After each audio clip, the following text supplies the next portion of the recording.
I'm Fancy, and we are reporting at the Marriott Newark International Liberty Airport. Today we are here at the Metro Women's Leadership Summit, redefining the ladder. They're going to be empowering women on how to lead in every area of their lives, how to play like and with the big boys and never get caught slipping.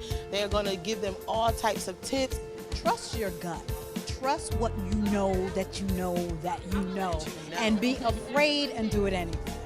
We have judges, we have governors, we have CEOs, all different types of women who play leadership roles, different areas of their lives. So a little later, we're gonna go inside and show you some behind the scenes of what's actually taking place today.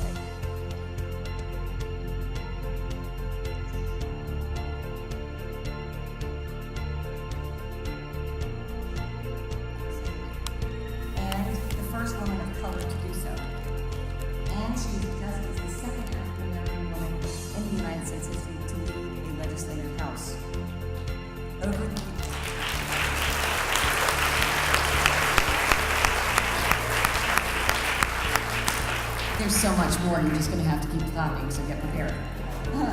Over the years, she has been a remarkable public servant, beginning her career at the municipal level, working as the director of the Office of Youth Services and Special Projects for the City of Newark, and ultimately becoming an Essex County freeholder. During her tenure in the General Assembly, she chaired the Human Services Committee and served on each of the Labor, Higher Education, Women and Children Committee, Commerce and Economic Development Committee, and Transportation and Independent Authorities Committee. Basically, she knows every department of state government like the back of her hand. Today, she is a tremendous asset to our administration as our Lieutenant Governor and the Commissioner of the New Jersey Department of Community Affairs. As you can see, my husband rightfully attributes the term rock star with Shelia Oliver at every interval. For me, and indeed our entire family, Shelia is more than all of those many credited accomplishments. She's wise, she's kind, she's balanced, she is beyond eloquent, and always leaves me wanting more when she speaks. She is an exemplary partner to Phil and really anyone in her circle. For me, I'm really honored to call her my friend. So ladies and gentlemen, the Lieutenant Governor, Shelia Oliver.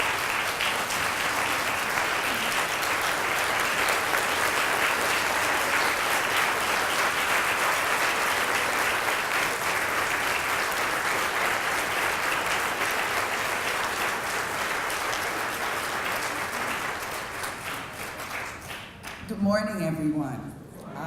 First of all, I want to thank the Metro Leadership Women's Summit for extending an invitation for me to be here this morning, and also for Tammy as well.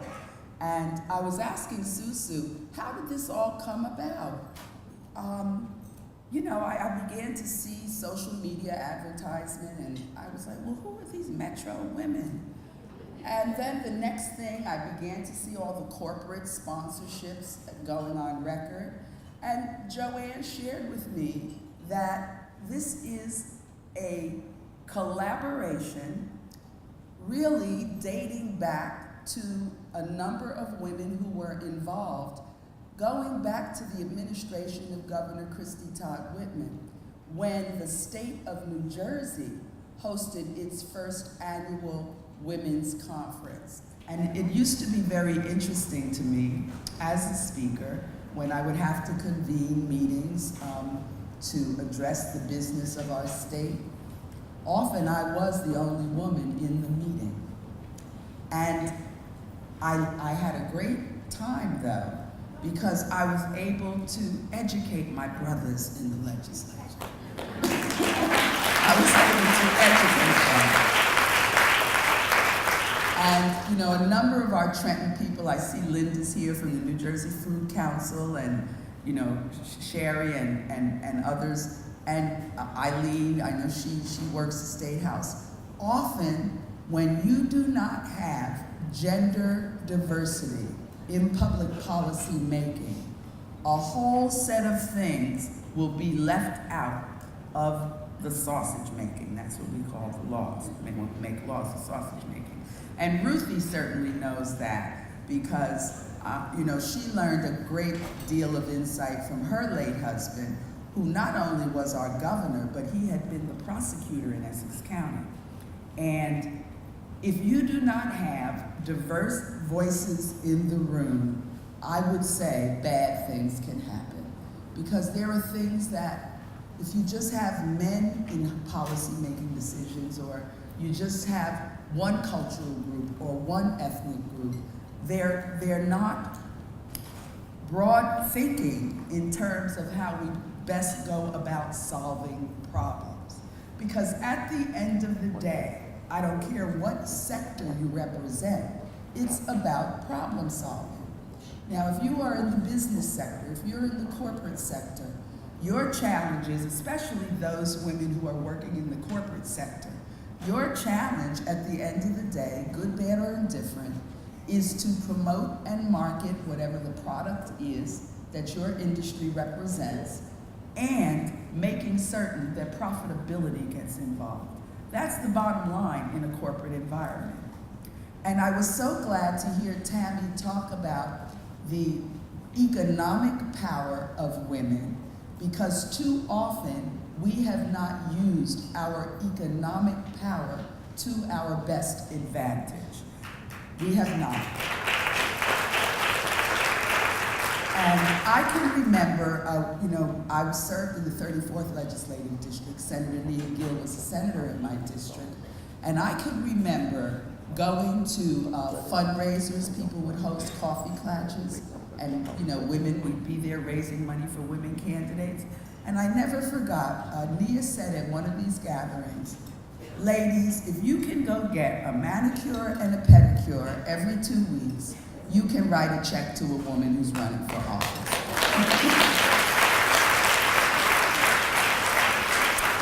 And I think no one has shown that better, for instance, than Stacey Abrams in the state of Georgia, who emerged as the Democratic nominee for governor. And Stacey's not a wealthy woman, and she's a self-made woman. She came from, a humble background and a working class family, and she had to get a bunch of student loans, as many of us have, to become educated. And when she began to be a real viable contender for that nomination in Georgia, they began to say, well, she can't run for this office. She's $200,000 in debt. And they delved into her fund. Well, my first reaction, and I don't mean to, again, throw shade, but if I can have a president who's declared bankruptcy more than 10 times, Stacey Abrams can certainly be governor of the state of Georgia. She certainly can. We always talk about shattering the glass ceiling.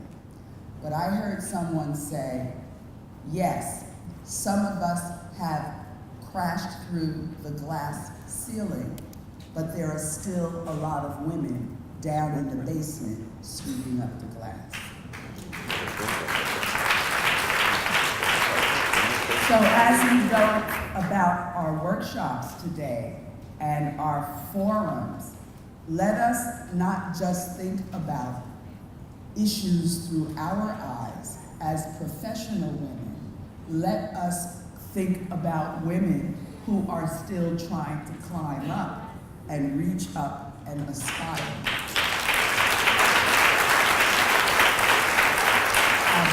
Because I think one of our obligations as, quote, professional women, or women who have broken through barriers or stereotypes, part of the obligation and responsibility that we have is to reach and bring another woman. Or more than one. And I think that, it's great. We celebrate the achievements and the accomplishments we've made as women, but we still have quite a way to go. And when Tammy pointed out, we finally have equal work for equal pay. The 14 years that I was in the legislature, we fought that fight every single year for 14 years that I was there. And I am so pleased that Governor Murphy, without question, did not blink an eye, did not bat an eye, did not conditionally veto, did not tweak. When that bill went to his desk, he signed it.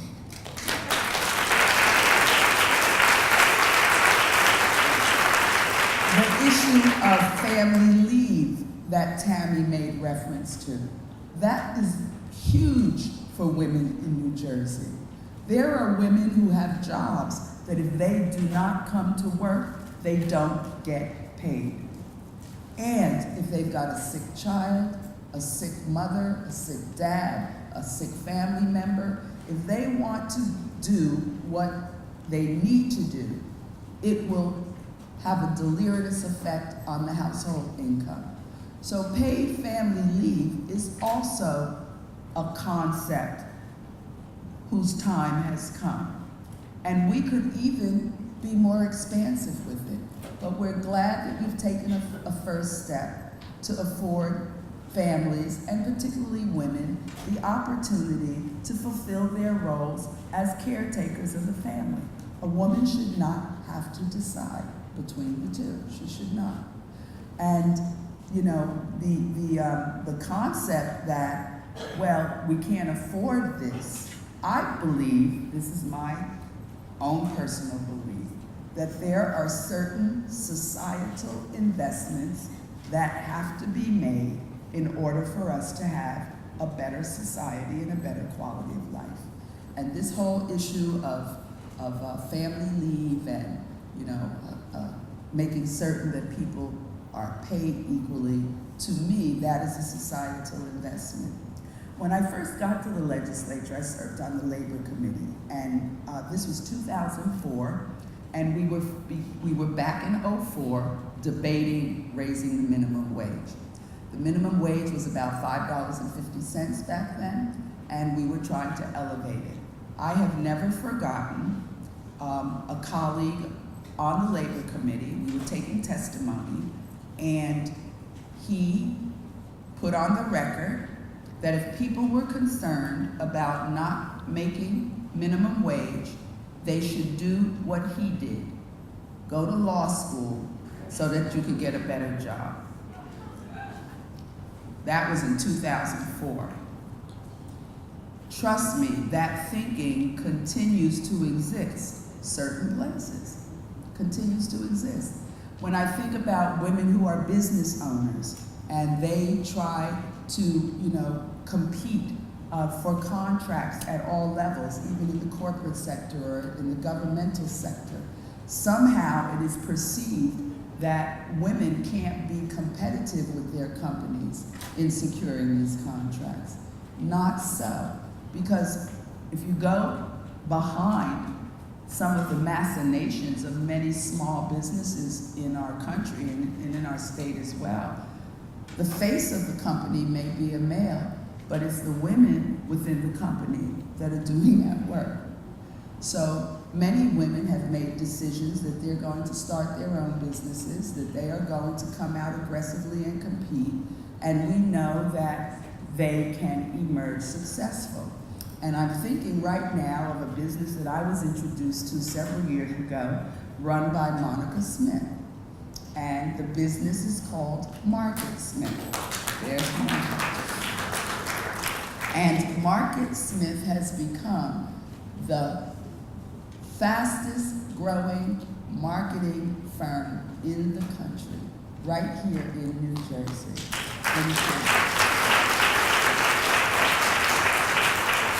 But I'll tell you something else about her. It hasn't just been about her business.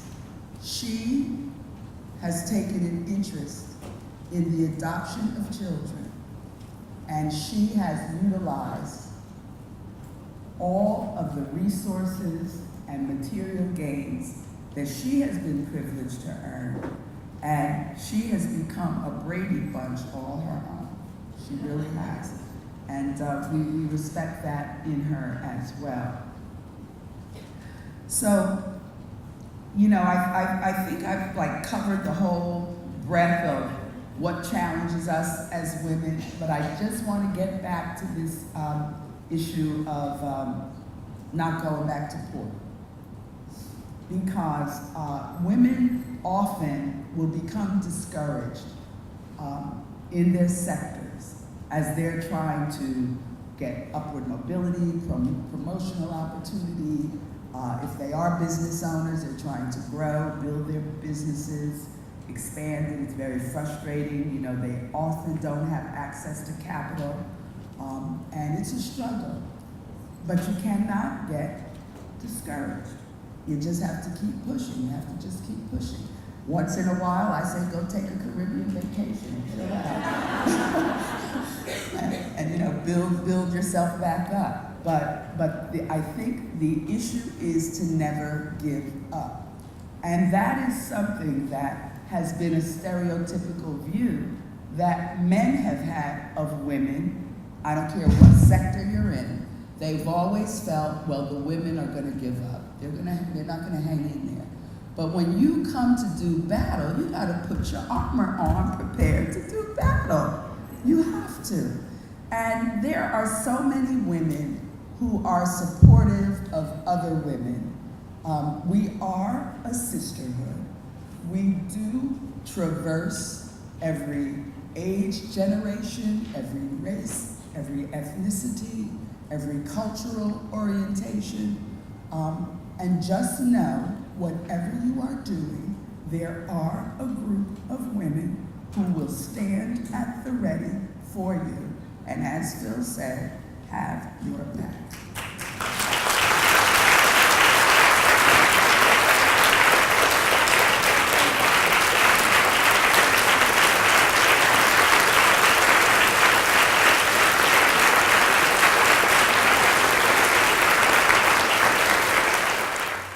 We're here right now with First Lady Tammy Murphy of New Jersey, and we are so excited. She opened up our program today and spoke a lot about women and our equal rights and equal pay and just how important it is for us to know our role and know that we don't have a role, that we are just as important as the men in this industry. So how are events like this important for us as women to be a part of and involved in?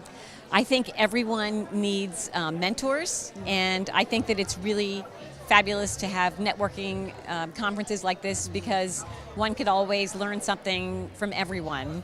And I love having a bunch of women in the same room, supporting one another. Yes. So is that your main mission as the First Lady of New Jersey, is for equal rights for women, equal pay, or are there other things that you are involved in as well? Listen, I am obviously, being a woman, being a mother, having a daughter, women's rights are exceedingly important to me. I have also, having worked in finance over time and my career, I've seen how we haven't really advanced as women over the decades. Right. So that is clearly something I'm really interested in. Certainly here and now for this conference, that's what I'm focusing on. Right. I have a lot of other interests as well, but right here and now, that's the most important thing. Right. And if you had to give a message to women, you know, sometimes when they're like, oh, I'm going to be a First Lady of a politician, how can I find my place? How do I not get lost in the sauce? What could you say to encourage them if they're going to walk into that arena? Listen, I would say probably the single most important piece of advice I would give anyone, any woman, is never give up and don't be afraid to fail. Yes. We all fall down and we all have to pick ourselves up. Don't get discouraged, just keep plowing forward. Yes. Awesome advice. Thank you so much, Tammy, for talking with us. We will look forward to seeing the work that you're going to do for New Jersey alongside your husband. Thank you so much. Have a great day. What will your life look like as a CEO? Now I want president. Before I didn't want that. I didn't even know to even say it. Now I want it and I'm going to get it. I will be a college president. I will be a college president, and I hope I can, email each and every. I will do it. You know why? Because now I'm releasing my power, and you can do it too. And you have to do it, or if not, then find you someone to raise up. If you don't want to do it, raise your hand. Again, those of you who said you want to be a corporate leader, a CEO, raise your hand if you would take that job. All right, All of you who don't want it, please connect with these women and let's push them. Oh, that's okay. You don't want it, make it happen for somebody else. And if they won't make it happen for you, I will.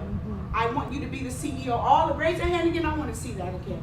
I want the hands high. Please get a picture of these people. I want to help you all get there. I'm going to help you do it because I know you can do it. And I know you will do it. You will be the CEO of some corporation that you want to be the CEO of, whether it's the one you start, there's nothing wrong with that. But I say do both, because I am the CEO of my own business. I'm the president of my own university. I have my own university. But what's the last question? What action will you take today? What you going to do today? You raise your hand, so put that down. Please write that down. That's an action, because some people didn't do it. If you raised your hand and said you wanted it, that's an action. And that's the first action step.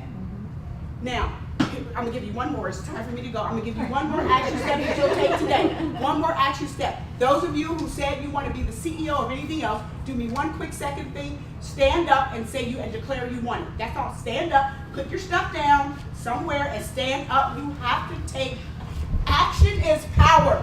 Stand up and say, I want to be the CEO or the head of a corporation. I want to be the CEO or the head of a corporation. You're going to do it. All right, everyone. Any quick, I know you don't have any questions because I kind of answered them along the way. Right? We'll talk later. Question? One quick question, and then I'm going to turn it over to you. What if you don't know whether you want to be the CEO? You come see me at my table. That's what we call coaching. I will coach you through it. Thank you, everyone. The amazing Dorinda Walker is here with us. I don't even know what to call her. She's an author, she's a motivational speaker, she's a VP and Prudential. She's everything that you can want and need, and a powerful woman. I just left out of her session, and when I tell you, it was so encouraging just hearing her story. So how would you encourage women to finally get to the place to tell their story? Because I heard a little bit about your story, you know, and we got some footage of it. What made you say, it's time, I need to tell my truth now? You know what, I had to get past the shame that was associated with my story. So my story is going from a path to prison or death to really living a life of purpose and abundance. So I had to get past that shame and realize that by sharing my story, I could help other people. And first and foremost, my passion in life is to serve and give back. So, you know, once I was able to release the shame and feel confident that my story would help others, then that was my impetus, and that was my calling. So you have a young girl probably sitting somewhere who parents may, you know, have been how your parents were, and she's probably saying to herself, I can't get out, I can't change, this is my life, this is it. What is one thing you can say to her to let her know, like, this is not it, there is more to life than where you are right now? Yeah, so part of my story is to share that I was once a person that was suffering from despair, dysfunction, demotivation because of the environment and how I grew up. And what I realized is that is just a moment in time, right? When you start walking through the doors of opportunity, and they will come. Life will throw you opportunity, it will also throw you hardships, but when you have those chances to walk through the door of opportunity, take them. And don't be afraid to change your environment, to change your circumstances, and to say bye to people who are negatively impacting your lives. So, you know, in my book I talk about, you know, some people are dream killers. You know, my grandmother, when I told her, you know, I wanted to write this book, she said, girl, you gonna mess up that corporate job you have? But she didn't understand, and although she loved me to death, I still had to go on and do what I knew in my heart that I needed to do. And so sometimes you have to do that, and then sometimes family isn't your friend, right? So I had to. And they say as a family, right. Sometimes you gotta be like, no. Right, but I have families who suffered from addiction and who impacted my life negatively, and I had to say, I'm gonna love you from a distance. I'm still gonna love you, but I can't take you on this journey with me. Because sometimes your purpose has to override family. Exactly. And that's hard for us to do. So what made you say, you know what, I need to write this book, I need to put this book out? How can people who sit there and say, I'm not an author, I'm not a, what can you tell them and say, like, I wasn't an author. I didn't think I was a writer. But when God put the vision in my head, I knew that I had to put in the work with fortitude to make it happen. So every weekend and after work on some days, I was writing my book. And I wrote my book in 5 weeks. I wrote my book in 5 weeks, and it's now in Barnes & Noble. Today it's officially in Hudson bookstores and 64 airports across the country. Awesome. It's in Walmart. It's in Amazon ebooks. So, you know, when God puts that vision in your head, do what you need to do to make it happen. And how important is it to write your vision on paper? Because I know sometimes people say, I got this in my head, I got that in my head, but do you think that writing that vision out really changed the course of your life? I'm a firm believer in putting your dreams out into the atmosphere. So before I even wrote the book, I told people that I was an author. Right? I'm going to be an author. I'm going to be a New York Times bestseller. I put my dreams out there, and I'm a firm believer in vision boarding. So I do a vision board because I want to keep track on what my vision is and where I'm going. And as things happen, I can cross that off and put something else on. Right. So if people want to connect with you, you know, do you have social media? I know you do motivational speaking. If they want to bring you to their event, how do they find you? What can you do? So my website, dorindawalker.com, and I'm Dorinda Walker on all social media, Instagram, LinkedIn, Facebook, and Dorinda J. Walker is my public Facebook page. Okay, awesome. Thank you so much. I was encouraged, so I know you are going to be encouraged. Thank you so much for sharing with us, sharing your story, sharing your life with us. We truly, truly appreciate it. Thank you. Thank you. The lessons that I share will inspire you, empower you to come up with your own career path and plan. So 30 years ago today, I woke up in a psych ward after attempting suicide, thinking that my life was not worth living. I am the product of two parents who suffered from the disease of addiction. They were heroin addicts. My dad went to jail for murder when I was about 7 years old. My mom got into an abusive relationship, and in turn, I suffered physical and mental abuse at the hands of her boyfriend. I went from a straight A honor roll student to an at-risk youth. When my dad was released from jail, I was freed from the abuse, and he was diagnosed with AIDS less than a year later, and this is in the 1980s. So there we go. Heroin was keeping my father alive, and he could no longer hustle and do what he did to make money. So I decided to drop out of high school. I hung with the wrong crowd. I robbed one of the biggest drug dealers in Essex County, and I became a drug distributor. So I always had entrepreneurial. And I was headed to a path to prison or death, for sure. And when my father died, I became severely depressed because my mom had disappeared, and my mom and I were close, even though she suffered from addiction. And I thought that, you know, I wanted to be in heaven with my parents because I assumed my mother was dead. So that's how I attempted suicide. And I wanted to share that with you so you know where I came from and what I had to struggle with. Because today, I'm the Vice President for Cultural Insights and Activation. I am an international motivational speaker. I am an author. I am a community advocate. I am an influencer for Real Beauty, Real Women, and I advocate for issues that are directly related to poverty and inequity that disproportionately affects women and children. So I am truly living a life of purpose. I am building a career based on my own terms. People always ask me, how did you, so I don't have a college degree. I did go back and get my GED. And how I started on the path to creating my career and living my life on my own terms, I had to take myself out of the environment that I was in and really make a conscientious choice to surround myself with people who are doing positive things. I started my career Prudential as a temp, making $7 an hour. And at the time, they were building the infrastructure to give all of the agents laptops. And they had hired these high-priced consultants who were making $1,000 a day. And when an architect realized that I was teaching the consultants on how to build the databases, he said, Dorinda, quit the temp job, come back as a consultant. So I went from making $7 an hour to $1,000 a day. So that was the start of me realizing that I had power, that, you know, I could control my career path. So from there, I was offered a permanent job. I went to medical underwriting, to disability claims, and then they asked me to manage at-risk clients within disability claims. And that job didn't align to my values because I had to decide whether or not people were eligible for disability based on a policy that sometimes didn't work, right? So I knew that I was denying people who really needed the benefit. And that was a good lesson for me because it taught me to really align my career goals based on my values and my passion and my purpose.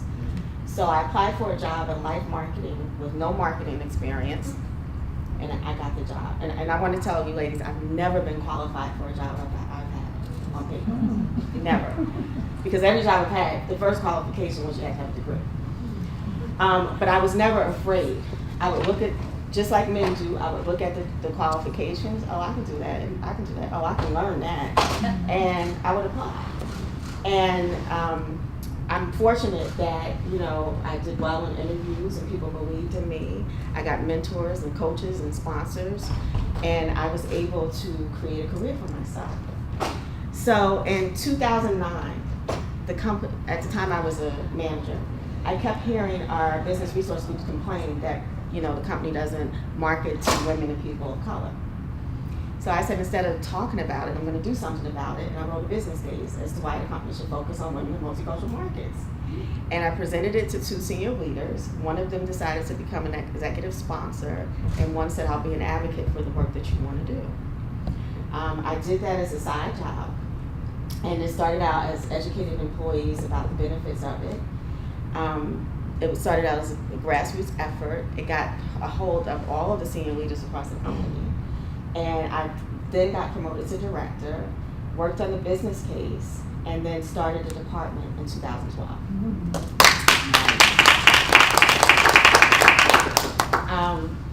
And, you know, when I was about 35 years old, I'm 47 now.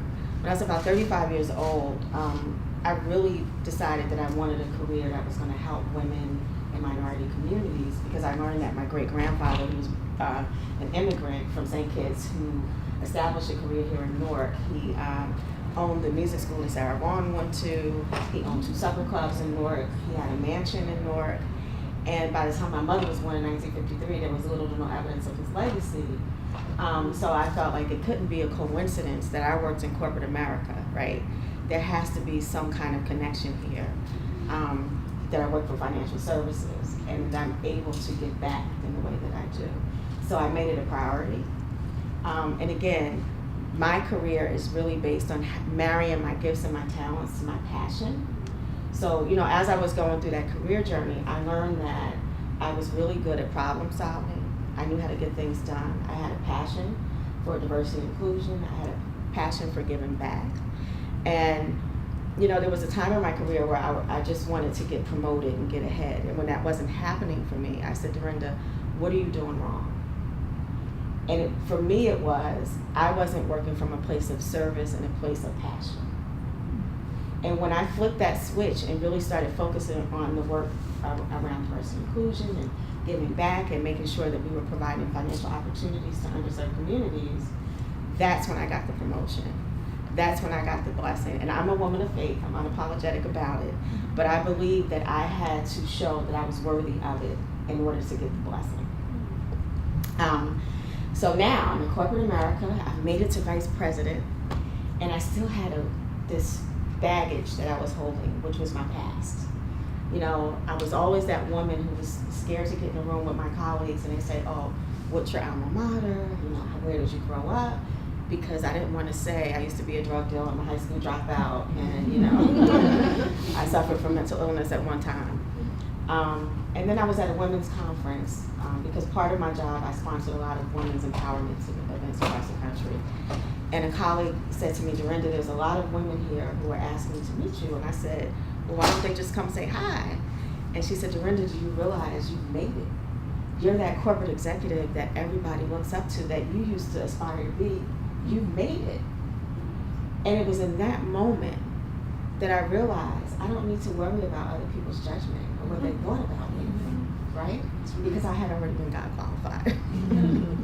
I have the title of vice president. I'm managing a multi-million-dollar budget, and I have a really good career. And that was the impetus, and me saying, okay, I need to share my story with other women, because other women need to hear that you can go through, the barrels of hell and still land on the other side and become successful. You don't only have to survive; you can overcome and live a life of joy and purpose and abundance. Doing what you're passionate about. So I always encourage people, if you don't know what your gifts and talents are, take the time to really assess what they are. What do you do really well? Because those are your gifts. And then what is your passion? What if you could do anything in the world, what would your passion be? And try to marry those gifts and those talents with your passion. And it could be that you find out that you're not in the right career, right? Or it could be, like me, you realize that you need to evolve. So I'm now at a point in my career where I didn't want to be in a corporate box. I now had a platform where I'm one of the fastest rising brands in corporate America, as people would say. So I've been mentioned in Forbes as one of the top Black speakers and leaders in the country. I was listed as one of the 25 most influential Black women in the country by the Network Journal. And I have, if you look at my bio, I have tons of awards and things that I've achieved throughout my career. But I now have a platform where I can empower others. I can raise awareness about the things that I care about. And that is why I decided to become a community advocate and to use my platform to talk about the issues that I had to deal with in my life. And I now feel like I'm really living in my purpose because I still have my corporate career, and I didn't know how corporate would embrace me and really coming out and sharing my story. And I didn't know if they would say, okay, Dorinda, this is it, we're done. But I'm fortunate to now that they've embraced it. I'm able to go and speak all around the world and tell my story. My book, Protected by Purpose, which is my first book, is in stores April 16th. And I launched an empowerment tour, an international empowerment tour. And in each city, I talk about things. So I bring other women and subject matter experts along with me, and we talk about the things that I had to deal with in my life, whether it's HIV and AIDS awareness, whether it's domestic violence, whether it's mental illness. So I'm really proud and happy about that work. So that's my story. But what I want to share with you is, make sure that you are really looking at what gives you that passion in your life. If you get up and say, oh, I gotta go into the office, or oh, I have to do this, and you're really not passionate about it, then start to rethink what it is that's gonna give you that fuel and that passion. And I mentor a lot of women, and they always say, well, I wish I could do this, or I want to do this, but. And there's no but. If you want to do it, and I'm a firm believer, if God put the vision in your head, then it's up to you to put the work in with fortitude to make it happen, right? So if you have a vision in your head that you are capable of doing something, what do you need to get that done? Who do you need to connect with? What are the resources that you need, and how do you do it? When I decided that I wanted to write a book, my book was published in a year. I went out, I got an agent, because I knew I couldn't self-publish. And I had to make those decisions. Do I self-publish or do I, get a publisher? I knew I couldn't self-publish because I didn't have the time. I went and got an agent. We wrote the book proposal. We sent it out to 50 publishers. 20 came back with interest. We got the book deal. Wrote the book in 5 weeks. And believe it or not, we went for 8 to 10 weeks on the cover. But it's here, and I did it. I had the vision. I said I was going to do it, and I did it. So I encourage you. Whatever that dream is, just start, get it done now. Don't wait, don't procrastinate, just get it done. Yes. We have with us Lieutenant Governor Shelia Oliver. Thank you so much for joining us. She opened up the session today with some amazing encouragement for women in this industry. So as a trailblazing African-American woman in this industry, there will be other women who say, I want to be a part of this, I want to be in politics, but I don't think there's a place for me. How could you encourage them to get involved and be a part? There's definitely a place for women, particularly women of color, in politics. And I think, you start by just getting engaged in your community. Get involved. If it's a block association, if it's your child's PTA, begin to get involved with organizations in the community. If there are boys and girls clubs in your town.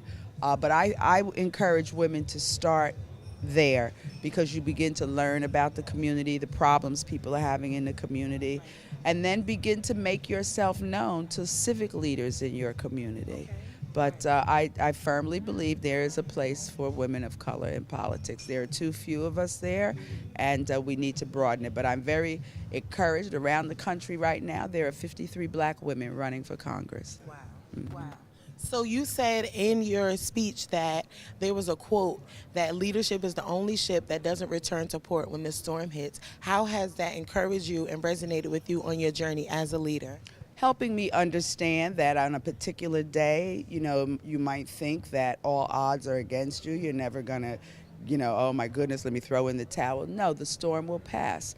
The storm will pass. There will be rough seas, there will be high tides, there will be waves, but you know what? Ride it out and the water's going to be calm. Right. So equal pay legislation for women, that's a big topic, especially today. How closely are you involved with that? Well, I was a sponsor of equal pay legislation in the legislature, and we fought for it. But of course, our former governor would not support it. So when Governor Murphy took office, he said that's one of the first things he wanted to do, and he did it. So if you have any encouraging words just for women that are leaders as a whole, no matter what the arena, no matter what the field, what would you leave them with today? I would say be strong. A lot of times we get discouraged. A lot of times we feel we're not making any progress. You just keep at it, chip away. You wake up one morning and it's done. We had a very inspirational woman in the Newark area. Her name was Larry Stalks. She was really talk about politics. She was the only black woman out there in politics. But she used to always say, work hard and you'll get lucky. Awesome. Thank you so much, Lieutenant Governor of New Jersey, Shelia Oliver. We appreciate you for your time today. Thank you. We have with us now Congresswoman Bonnie Watson Coleman, the names that she worked hard for. That's right. So we thank you so much for joining us right now. I just want to ask you, since we've been here all day and you've experienced a lot of what has gone on today, how do you feel so far? Well, I haven't been here all day. No? Unfortunately, as a Congress member who's come back to district, I'm running around. But I'm delighted with just the whole concept. I spent some time in the plenary session and just getting women to understand that we devalue ourselves so much. Yes. So just get out there, be bold, and do it, Yes. And the woman in there, Sandra Yancey, was talking about sales and things of that nature. And I was thinking, one of the hardest things for women is to sell yourself. Yes. And whatever we want to endeavor to do, we have to be confident that we're worth every second of it, and just go and be yourself every and second, sell every yourself. penny. Just go do it. Right, you know? Right. Yeah. So what are you here to share with us today? Because I know your session didn't start yet. You're going to do a session in a little while. So what are you coming to share with us today? Yeah. I'm having a session with former Governor Todd Whitman. Okay. And my understanding of what we're doing is we're going to talk about our journey. Okay. Our journey into politics. What was that like, Okay. And can you share with us just a little bit of what you might share in the session? Yeah, I'm going to share the fact that I never ever expected to be elected member of any institution, let alone state government or Congress, that women just have to be open and be ready, and whatever you're doing as you're moving through your life, do it well. Just know what you're doing and do it well, and it actually prepares you for whatever that next step is that God has for you. Nice. Now, what kind of leadership tip or something, as you've gone through this journey, as you reach the heights that you've reached, what is one thing that you can share with women that has stuck with you throughout the years to get you to where you are today? Be authentic. Know what you stand for. Be willing to stand up for what you believe in, and recognize that no position is worth you compromising your fundamental principles for being there. Yes, I love that. Thank you so much for sharing with us. Nice to meet we you, look Nancy. forward to yes, nice to meet you too, Congresswoman. So we look forward to hearing your session and hearing what else you have to share with us today. Thank you. Thank you so much. Nice to meet you. To women transitioning and leadership and entrepreneurship, because we have great panelists here, and we have someone that's dear to us who has joined us, and we're glad to have her. And I'm going to introduce you to our panelists, and we're going to ask them to tell us a little bit about what they do. And first, we're going to start with our Judge Victoria Pratt. Let's give her a round of applause. We are honored to have Judge Pratt here with us now. Thank you so much for joining us. Thank you for having me. Yes, so today is a wonderful, wonderful event. We've been here all day. We've seen so many speakers, so many sessions. What have you taken from today so far? Because your session didn't start yet. It hasn't. So you still got something to say and something to do, but I'm sure you've absorbed so much. So how has your experience been so far? This has truly been an amazing gathering of women and sharing and upliftment. It has been great, particularly for women entrepreneurs who might be in different stages of entrepreneurship, and even in places where their levels or things are evolving, to just get some really good practical skills about this is how you do this, this is how you pitch, this is marketing, this is about getting past your roadblocks. So this has been really instrumental in just so many of the things that I'm going to go back home and do right now. So can you share with us maybe some of the roadblocks you have faced being a judge? You know, I'm sure it's a mainly male-dominated field. So what are some little things you could share even with us that you've experienced? Well, sometimes when you are trying to change systems, you run into resistance because people are comfortable with the status quo and how things operate. So the idea that you begin to doubt the work that you're doing or whether you're effective or not. And so what's been really encouraging here is this idea that you just continue to do the work as it will speak for itself, and you continue to move forward, and that the failures are just a part of the process themselves. And what is one thing, because I know you're a judge, but then you kind of changed, what is something that you changed in your career path? So right now I'm kind of out in the world doing criminal justice reform, and I'm also teaching the next crop of judges and attorneys. And so I am just really focused on this space of learning and sharing information and really convincing people that we can do better and that we have an obligation to do better. So what is one thing, I would say the last thing that you can leave with us to share with women who want to be a part of this world, who want to make a difference in the judicial system in any way, shape, or form? What is one nugget you could tell them from things that you've experienced, how they can kind of navigate their way or be successful? Trust your gut. Trust what you know that you know that you know, and be afraid and do it anyway. Do it afraid. Do it afraid. I love that. Thank you so much for joining us. We look forward to your breakout session later, and we'll get into more detail and more about your mission, your vision, you know, your goals and things that you've accomplished. But appreciate you sharing with us. Thank you so much. Thank you. My name is Victoria Pratt. I am the former Chief Judge of the Newark Municipal Court. While there, I was also the presiding judge of Newark Community Solutions, which is an alternative sentencing program. So I am kind of known as a pioneer in criminal justice reform and providing alternatives to what the system is currently doing and really trying to reform the system so that we are restoring humanity to it, as well to the process, as well as attacking mass incarceration in our country as we continue to incarcerate our greatest resource, which is our people.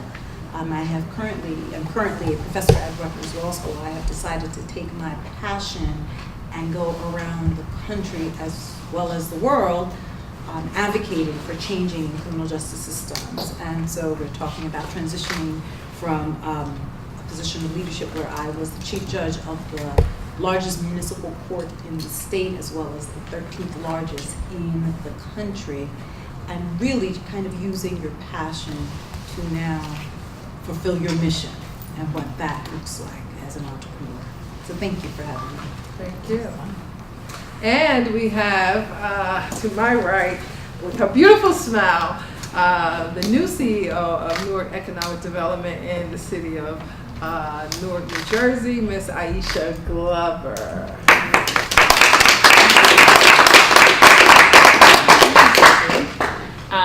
So really privileged to be before you all today. As Sissy said, I'm the president and CEO at the Newark Community Economic Development Corporation. It is a separate nonprofit from the city, but we definitely work very much hand in glove. I report dotted line up to the deputy mayor and to the mayor. And what we're doing is essentially carrying out the administration's economic development vision. So that means I have the privilege of leading or assisting over $4 billion of development that's underway right now. $4 billion, she said. Yo, let's give them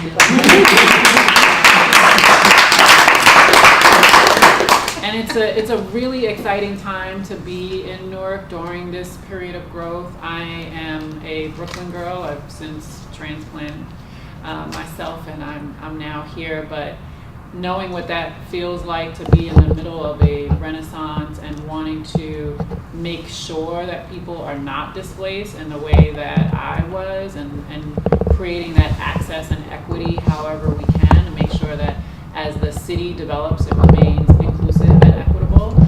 So to be able to be at the forefront of that is just super exciting for me, but it also will come up later in the discussion, I'm sure, just in terms of being in line with what your values and your beliefs are, and being very intentional and purposeful in your work. So we oversee everything from business development and entrepreneurship to real estate development and planning.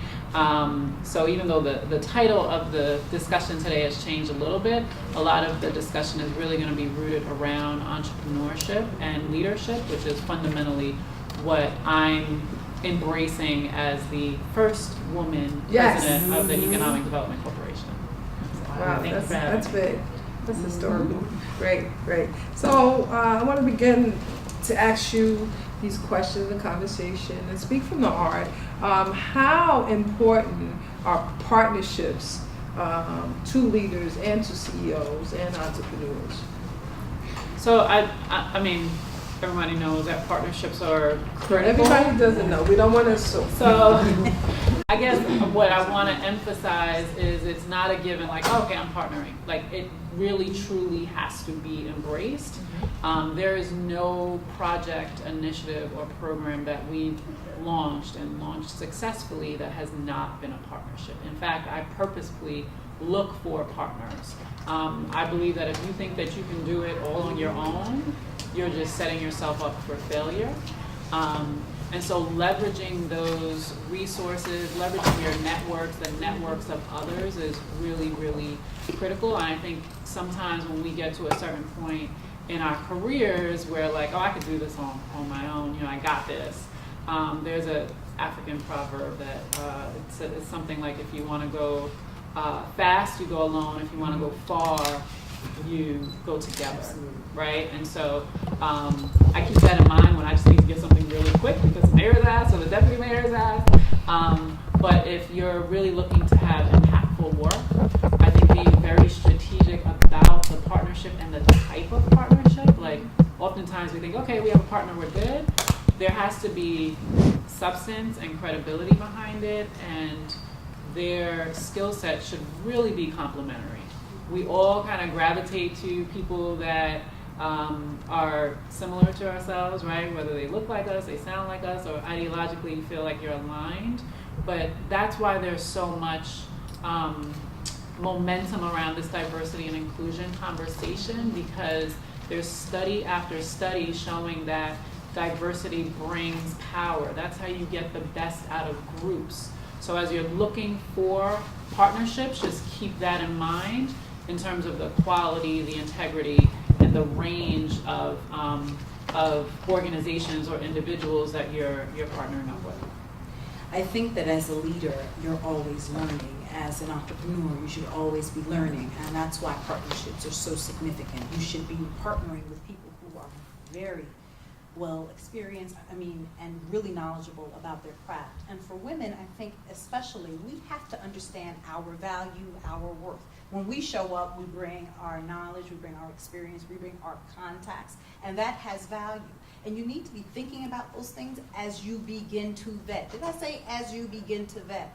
Just because somebody comes to you and all of a sudden they want to partner doesn't mean that you should partner with them because you're so excited that somebody sees some value in yourself.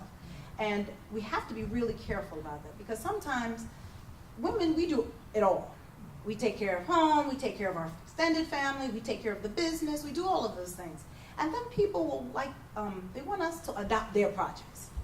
So all of a sudden you're partnering with somebody who really is going in this way, but they want to use all of this good cheer and all this good stuff that you bring, your credibility, and they get you veered off. And sometimes we feel bad when we're questioning, like, is this really a valuable person? You better ask those questions. You need to ask these questions, because sometimes our businesses, our leadership hits a bump in the road, because we don't do that in the beginning.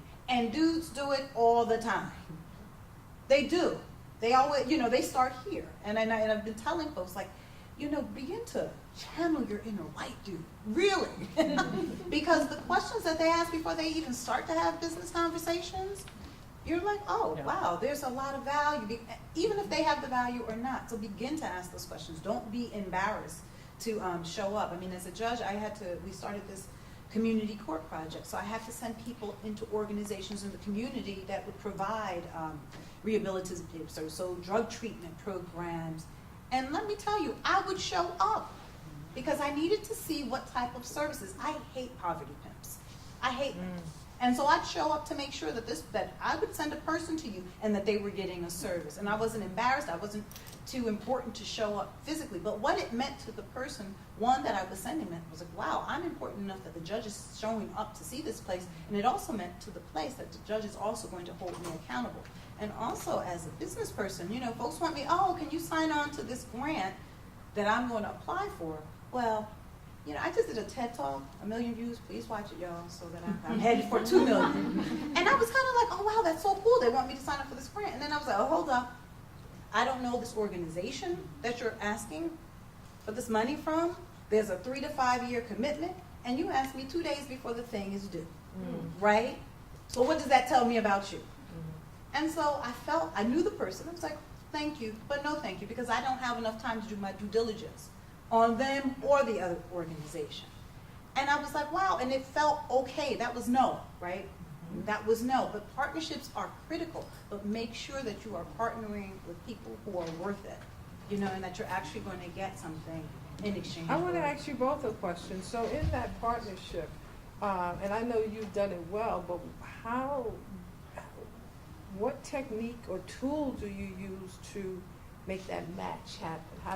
How do you match, that community service with that person? How do you match to say this is the right person that can carry out this procurement? Is it, with women, sometimes we go with our emotions, or we get that gut feeling, but how do you match to say, I nailed it and we succeeded?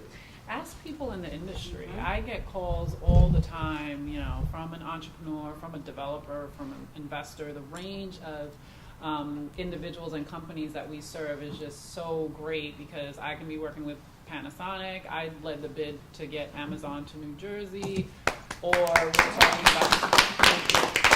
talking about an entrepreneur that walks in off the street and says, can you help me with a business plan?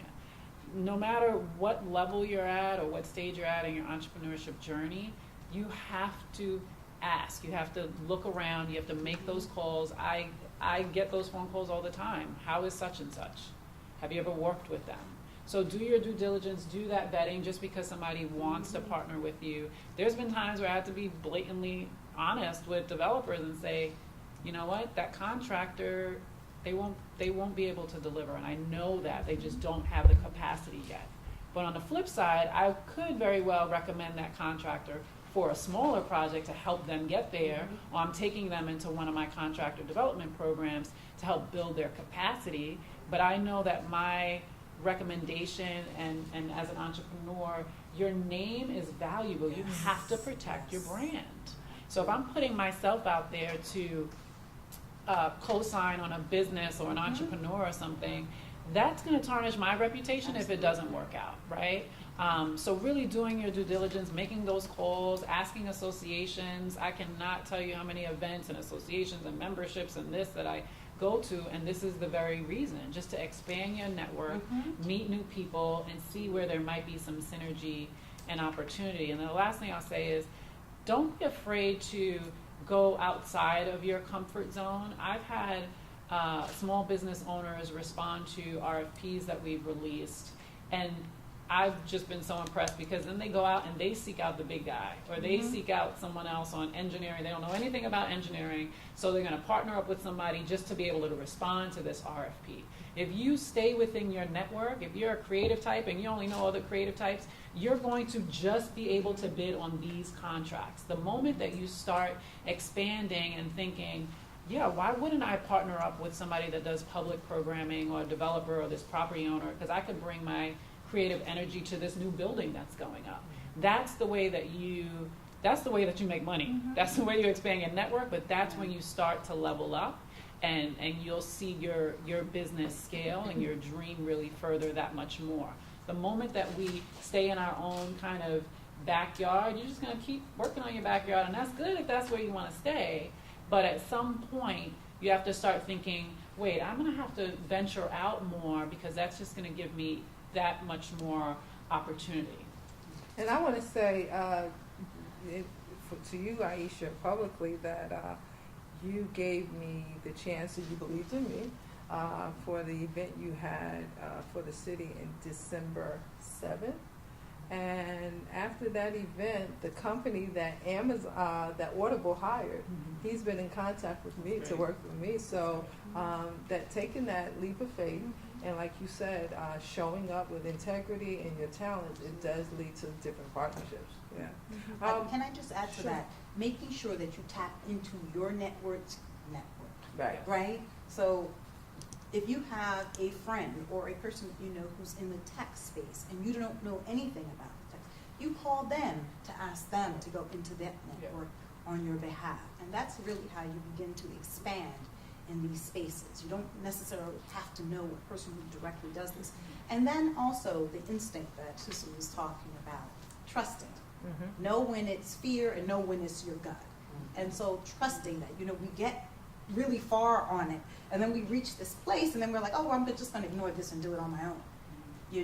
Find the formula that does work for you, but definitely tapping into your network and going into places that make you feel uncomfortable, right? Because it was comfortable coming to this event, this women's event, for many of us, because it was a bunch of women, but maybe going to another event where you're not going to be so comfortable, and going in there to expand your network as well. Speaking of uncomfortable, I noticed that. What do we do? No. I noticed that with my peers, other women entrepreneurs and leaders, I don't hear them talking about social justice a lot in the workplace. I think that's important. What do you think? Is there a balance with being a CEO, an entrepreneur, and social justice?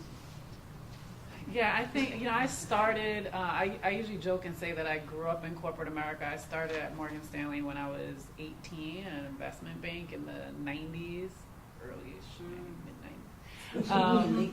And I was there for 8 years, and it was like a perfect kind of training ground for me, being surrounded by workaholic investment bankers round the clock. I went to school in the morning, and then I worked from 12 p.m. to 10 p.m. every night. And just embracing how they worked, I thought that was it. But in that corporate culture, what I learned was you looked a certain way, you spoke a certain way, you didn't talk about X, Y, and Z, right? It was a very conservative, traditional, white-gloved firm. And one of my older peers said to me once, well, you know why they're called a white-glove firm, right? And I was like, why? She said, to hide their bloody hands. I was like, oh, okay. But all that to say, whatever you present is, is very, very much very cookie cutter. So for years, I was trained and learned that you just didn't talk about women's issues, you didn't talk about social justice, you didn't even talk about who you voted for. It was very highly, highly corporate. And so what it did was there's a certain level of authenticity that was never really revealed, right? You didn't talk about family life, like it was just extremely corporate. But as we all advance in our careers and we're really trying to create authentic partnerships and really live in our true selves, people see through that. If you don't come correct, if you don't come as your true self, people see through that. They won't do business with you. They won't return with you. And I'm speaking from the politics side, you know, because everybody knows that politics can be messy, but on the business side as well, people see straight through that. So I co-sign on that 100%. I am who I am. I've launched a bunch of programs and initiatives that I would have never even thought about 5 or 10 years ago. I worked under Bloomberg and de Blasio before I came under Baraka. And so now I'm at a point where I can confidently go to a funder and they can hear how passionate I feel about a program, because I won't launch something unless I really truly believe in it. And so there's been several programs I've launched that are catered just to women entrepreneurs, to single moms, to underserved communities that people are not caring about when they're thinking about entrepreneurship. They're thinking about job training or education, right? And so just making sure that your beliefs are really in line with everything, that's going to come through. That's going to help you secure contracts. That's going to help you get the impact that you want ultimately. So whether it's social justice, women's issues, I have a strong environmental justice background, whatever it is that is important to you and why you do what you do, just stick with that. Otherwise, people are going to see so right you're through saying it. it's the individual yourself that has to keep that up. You're going to gauge based upon who you're speaking to, right? So it's not like, here, I'm letting that all out on the table. I know my funder, I know the developer, I know the investor, I know the politician I'm speaking to, right? So as long as you feel confident that you're not putting on a facade, it's just knowing how to navigate in different situations and different conversations. But ultimately, here's a great example. I was at an environmental education organization, and I would not take money from Exxon. Exxon had a huge huge spill in Newtown Creek, in the creek between Brooklyn and Queens. And so my executive director was like, we're going to get money from Exxon. I was like, I'm not going to get money from Exxon. I run development here. I will not get money from Exxon. Now I'll get money from another funder that maybe all of their values don't align, but just fundamentally it just conflicted with what I believed in. It's why I will never go after a Walmart for the city of Newark. Like things like that where, you know, there's some level of what you know that you're not willing to compromise, right? So we all navigate different spaces. You know how to turn things on and turn things off. Right. And so that skill is very important, but just making sure that you're true to yourself, so you're not going to compromise what you believe to get a contract or get funding or whatever, get on the cover of some magazine or something. I mean, I think that that's why it's important that women are at the table. Women of color, women from different economic backgrounds, because you bring who you are, and it's a voice that is needed in this space. So to get a seat at the table and not be true to that and even bring it forth, to me, is a problem. I mean, the principles of social justice are equity, access, opportunities. And those are the things that we do need to be talking about, and we need to be thinking about them when we're proposing things as well. I'm known for procedural justice, this idea that if people are treated with dignity and respect by the court, it is not only transformational because it changes their behavior and gets them to obey the law, but it also gets them to comply with court orders, as well as increases the public's trust in the justice system. But it doesn't just require a change from the person who's receiving procedural justice, it requires the justice system to change, right? So as a woman who sits on a bench, when I see a mother come to court with kids, you know, I can't just give her a court date that impacts when she gets to pick up her kids, you know, and whether or not she has money to take the bus. Those are things that I need to be thinking about. And when I speak to other judges, I'm like, these are things that are important. So I was talking to somebody who was complaining about a city meeting they had, and they had a meeting at like 6 o'clock, and there was no child care for women. And I thought, well, you're right, because that now means she doesn't have access to this thing that she's entitled to. But then it also means to me that she doesn't have access to justice and what that looks like. And so those things are also important when you're an employer. I mean, we're talking about small businesses, we're talking about leading organizations, but what does it look like? It's hard to be fair to people when you don't feel like you're being treated fairly. And so we impose all these things on employees, and we don't spend enough time thinking about fairness to them. What are they comfortable with? And so I do think that, in a macro sense, we do need to be thinking about these social justice issues. And again, one of the major problems with mass incarceration is that it is incarcerating our greatest resource, which are our people. And so seeing value in communities, seeing value in communities outside. I mean, Newark is my home. It's where I've done this work. But I was in the Ukraine 4 weeks ago, and it's the same issue. I like to tell folks, I'm like, I've been caring for the children from the wealthy suburbs before everybody started talking about an opiate crisis, because Newark is a transit hub, and this is where they ended up. And when they came to Newark, they got justice. And I just want to ensure that when my kids from Newark go there, they get justice as well. But this idea that we, who is it? Rabbi Prince said that neighbor goes beyond a geographical location. It's a moral obligation. And so, for me, when you're at your corporations, they need to understand that corporate responsibility goes beyond this little scholarship they give in a community where they receive benefits. So those are social justice issues to me, and particularly with women. She's going to need leave because she just had a baby. Yes, she's going to go pick up her baby and come back and do her work. And that makes sense to me. And we need to be thinking and talking about these things when we get positions of leadership. Can I just jump in on the corporate social responsibility? I think it's a great connecting point, because we typically kind of bucket these things out, right? We're thinking, okay, social justice is over here. Here's our corporate giving. We'll do some grants over here. And there's just so much overlap and synergy, and I think we undervalue the power that we have in our corporate social responsibility. So I assume many of you are with other employers, maybe you are in business by yourself or working within some corporate environment. If we lead with our work under the assumption that corporate social responsibility is a department, then it will remain so disconnected. Whether you're an entrepreneur, you want to do well and do good at the same time, or you're in a corporation, if you're assuming that moral obligation, the social justice lens, is a separate department, then I promise you, you will all feel empty 10, 20, or 30 years from now. Absolutely. You have to find the allegiance to your purpose. And the moment that we continue to compartmentalize this, all of our work, and think about how hard we all work, all of our work is in vain.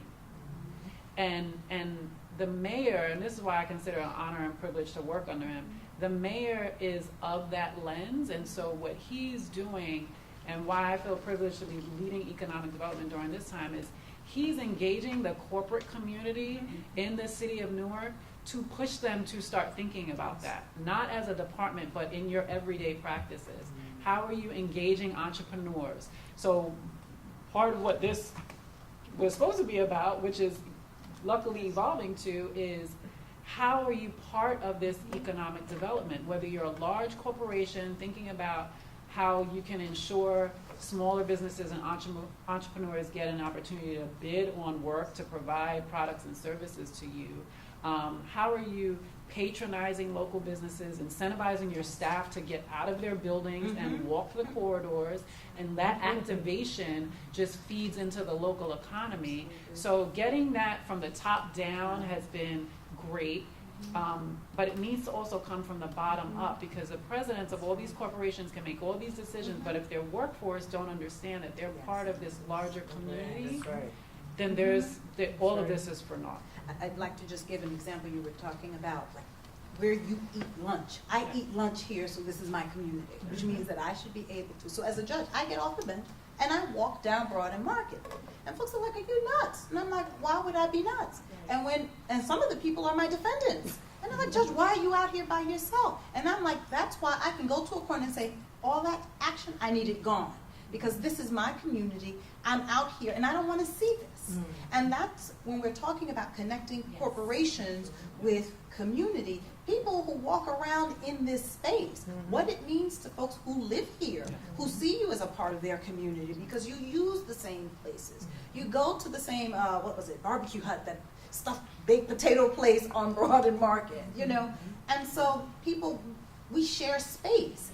And so it's hard to forget the young guy who's on Broad Market trying to catch the bus when you leave your job and you say, all right, I'm about to tell on my age.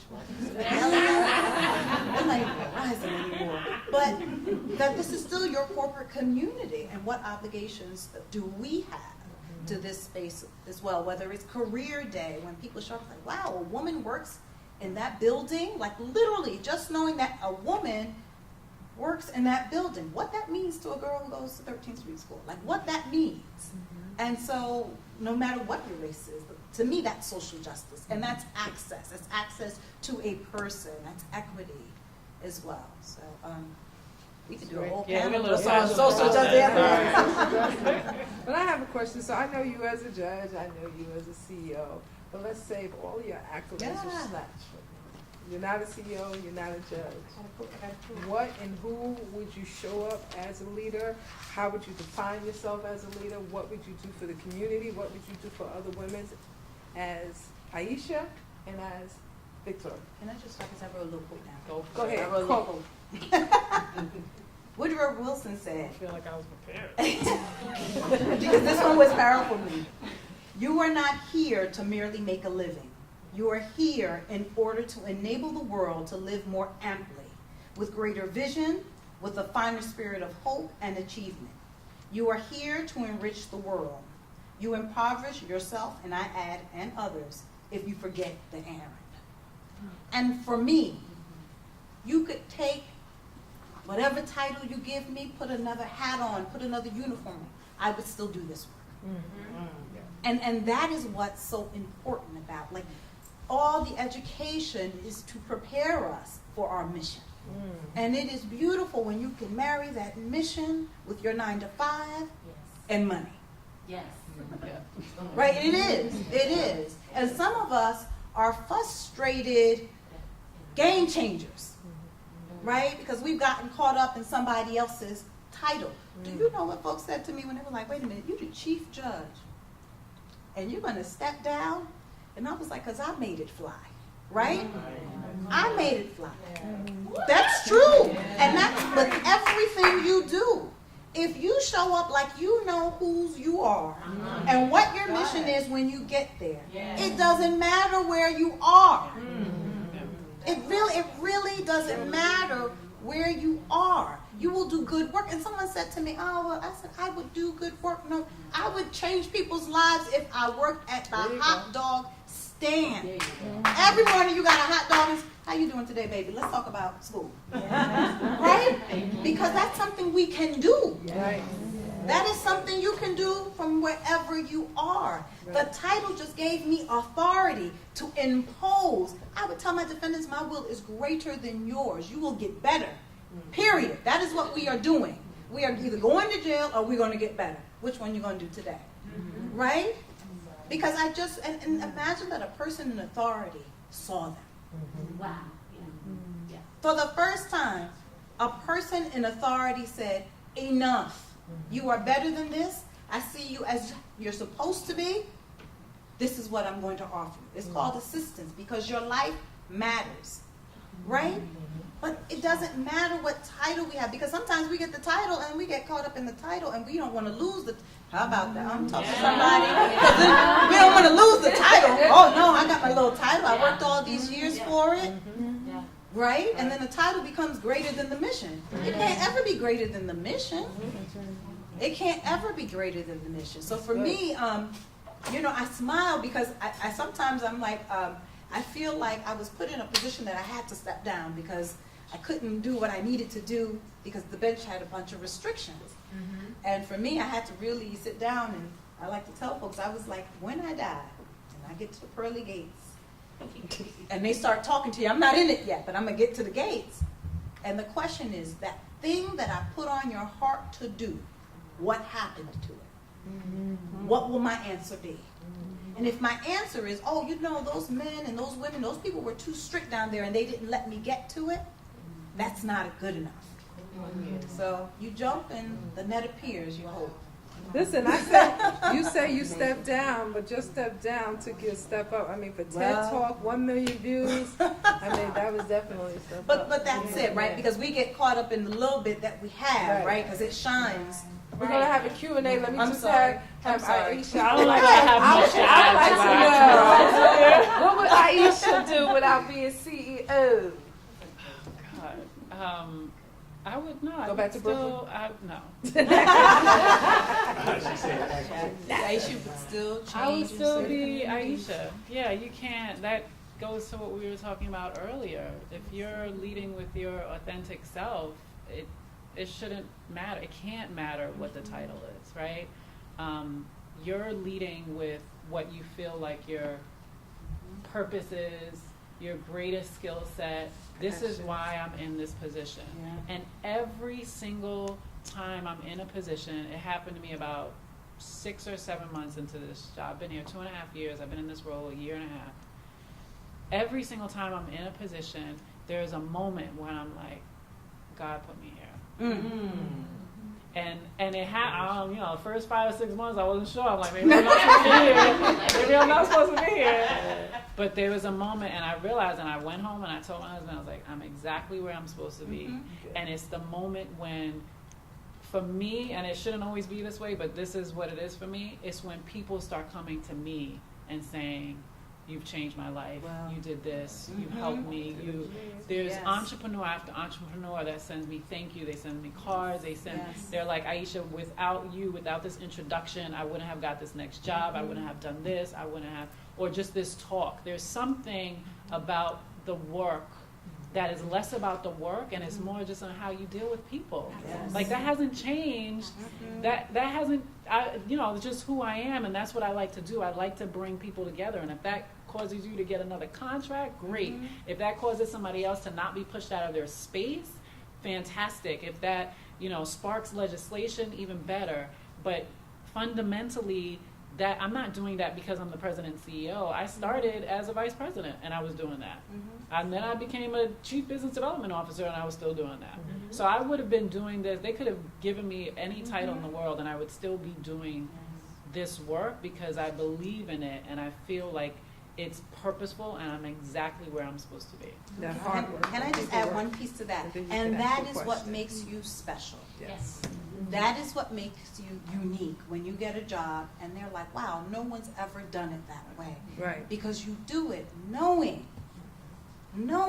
that you're called to do it. Like if I don't do this, somebody doesn't get blessed. And that's what makes people unique. Like sometimes you see it and you're like, this person's got this thing. And it's because they show up authentically, regardless. Regardless. So we're going to have a Q&A, a few questions. We have... We're coming to a close. So my name is Elisa Charters. I'm the president of Latina Surge, and our mission is to empower women and women of color to be included in corporate America, in government, on boards, so we have more positive impact on communities. And I'm also on the Metro Summit steering committee, so thank you so much for dedicating your day and time and energy and experience with all the women here today. Regarding economic development, obviously our inclusion, gender parity, pay parity is very important to us as women of color. And Amazon, which I understand economically why we would want Amazon to come to New Jersey. But there's the Rainbow Push Coalition who keeps challenging Amazon because they're 70% white now. Who here is going to challenge Amazon to say, okay, you're welcome, we want you, but we also want you to make up some of the numbers here. Yeah, and not just at the bottom management level, throughout through. Yeah, I hope it collectively, yes. Yeah, because, So, to that point, speaking to that, we held a few public meetings before we even submitted the proposal because I wanted community feedback. This is not a hand over the kitchen sink, we'll give you everything. This is meant to be a conversation. And small businesses in that room. There's small businesses, residents, merchants, and the point was really to say, what should we be asking for? Mm-hmm. This is not a one-way conversation. Amazon is not unique. It has to be a win-win, right? Exactly. It has to be a win-win. Amazon is not unique from other tech companies where there is extreme underrepresentation of women and people of color. And so knowing that and leading with that and beginning those conversations by saying, here's why, and this is at the core of our bid, and I have not said this publicly. Here's why New Jersey is so unique, and here's why Newark is a place for you to be, because of the diversity. So we can help you right size and address some of the fundamental challenges that exist on a corporate level just by the sheer fact of you locating here. The country's most diverse university year over year over year is Rutgers University. We have the largest talent pool in New York City metropolitan area in the entire country. So if they wanted to make a strategic decision about where to locate and tap into the most diverse talent pool, just by default they would be addressing that, but we would of course take it even one step further. So it's how do we make sure that this is across the spectrum of jobs and not merely the entry level jobs. So that's front of mind. I think the place that you have to start is just by acknowledging it, making sure that we start and end the conversations with that. Sometimes folks negotiate and then they talk about workforce development on the back end, right? And then here's all the community benefits on the back end. And so what we do and why we're called the Newark Community Economic Development Corporation is because we're very much community rooted. EDCs all over the country are just EDCs. And then you have community development corporations where all your social services fall under. And there's a stark difference. We purposefully are combined because we're starting and ending those conversations with the community in mind. Thank you. Any other questions? The other big industry area. What's your name and where you from? Sorry, I'm Rita Brown. I'm from Purcell Mulcahy and law firm in Bedminster. I went to the Everything You Need to Know About Marijuana. So I was just wondering, in terms of the community economic development and medicinal dispensaries potential in Newark, what is there any growth there, or is there any growth there? Yes, there's a ton of growth. Actually, at a conference call this morning, we're going to be hosting a couple of workshops coming up along with the Minority Alliance. They do work all over the state. They've partnered with folks all over the country to talk about equity in this space and how do we get entrepreneurs and small businesses ready, essentially, and not just, okay, I want to run a dispensary, but thinking about all the ancillary support services that come with that. So it's very much front of mind for us. We also have legislation that we've drafted that will have to be passed once the state passes their legislation, and what the city is going to be doing locally around planning and zoning, where would these potentially be located, all those kind of sensitivities that come with it. There's a lot of opportunity there, and we're trying to be ahead of the curve. The mayor was just on a panel with the Urban Mayors Association on Wednesday. So about 11 or so towns and cities across the state coming together and trying to make sure that they're prepared once the legislation does pass. And not to forget the people Yes. who received convictions as Yes. a result of Right, that's what- marijuana, who, based on what some of the legislation is going to look like, will be precluded from having these jobs as a result. So I know that there's some legislation out there that's trying to go back Automatic and expungement. Yes, expunging those expungement. things. Yeah. Yeah. Any other questions? I have one more. Sure. So regarding housing and poverty and low-income housing, this is one of the biggest issues that I think I just read Mayor Garcetti in LA is like trying to define himself, because that's one of his biggest problems. We too in New Jersey and New York area have this issue. And I was just thinking, like, has anyone thought about, because a lot of times with low-income housing, you know, there's these regs now that 20% have to go to, of a new development has to go to low-income housing. But many times, the money that pays for that low-income housing is for rent. Has anybody been exploring, it's the same pot of money, utilizing that for wealth building? Because once these areas gentrify, people have to move out because it gets too expensive to live there. Is there an ownership opportunity for people who are poor that can, instead of rent, be part of the owner of that building, so as that building grows in returnables, rateables, they do too? Yeah. So two things. The 20% of affordable housing, not necessarily low income, so it's 10% low, 10% moderate. The 20% that you're talking about is relatively new legislation. It was passed in 2017. And the developer has an option, which the city has to approve, of opting out, in which case they would contribute to an affordable housing trust fund for the city to then determine where else it would build or develop affordable housing. And so that could be for sale or for rent. The fact that there is not, we have 11,000 residential units in the pipeline in Newark, concentrated primarily in the downtown.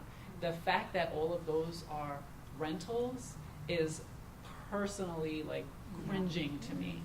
And I just met with a developer right before I came and was encouraging him for the top 2 floors of his 19-story building to co-op or condo those.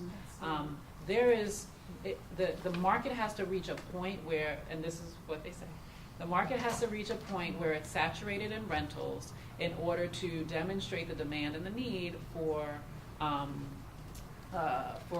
sale properties. And we haven't yet reached that point downtown. Having said that, in the outer wards, there's certainly a tremendous opportunity. We have neighborhood development plans underway where we're first converting vacant and abandoned homes. In one particular area in the West Ward, there's something like 240 vacant abandoned homes or homes that we just got back in foreclosure. There are about 50 of them going to City Council. We're going to be converting them over for sale, but we're matching them up with developers, smaller developers, to take huge swaths at a time. So think of like an adopt a block program to help convert people into home ownership. So there's a bunch of other programs that the city already has underway, Live Newark, and other initiatives to help local renters become homeowners, but we need to do something at a much larger scale, and that's going to come from the affordable housing fund that comes as a result of the inclusionary zoning, but then also with the neighborhood development plan where you can do larger swaths at a time, because home ownership is the key. It's really the only asset that's readily available to lower income individuals. Oh, great. Great. So we're going to come to a close. If you had one thing to say to any woman in the room, to drop that 60-second knowledge, what would that be?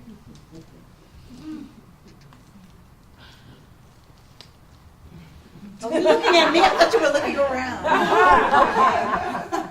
I would say this. Trust that you know that you know that you know what you're supposed to do, and not to forget your errand on this planet. Like, believe it. You really already have the answer. Just trust that you know it and unleash it on the world. I mean, not just like give it, unleash it. Unleash it on the world. Truly. Can I just explain it? Just because when you start talking to people like, oh, I don't know, and then you start asking people very pointed questions. We do. We just stand behind fear.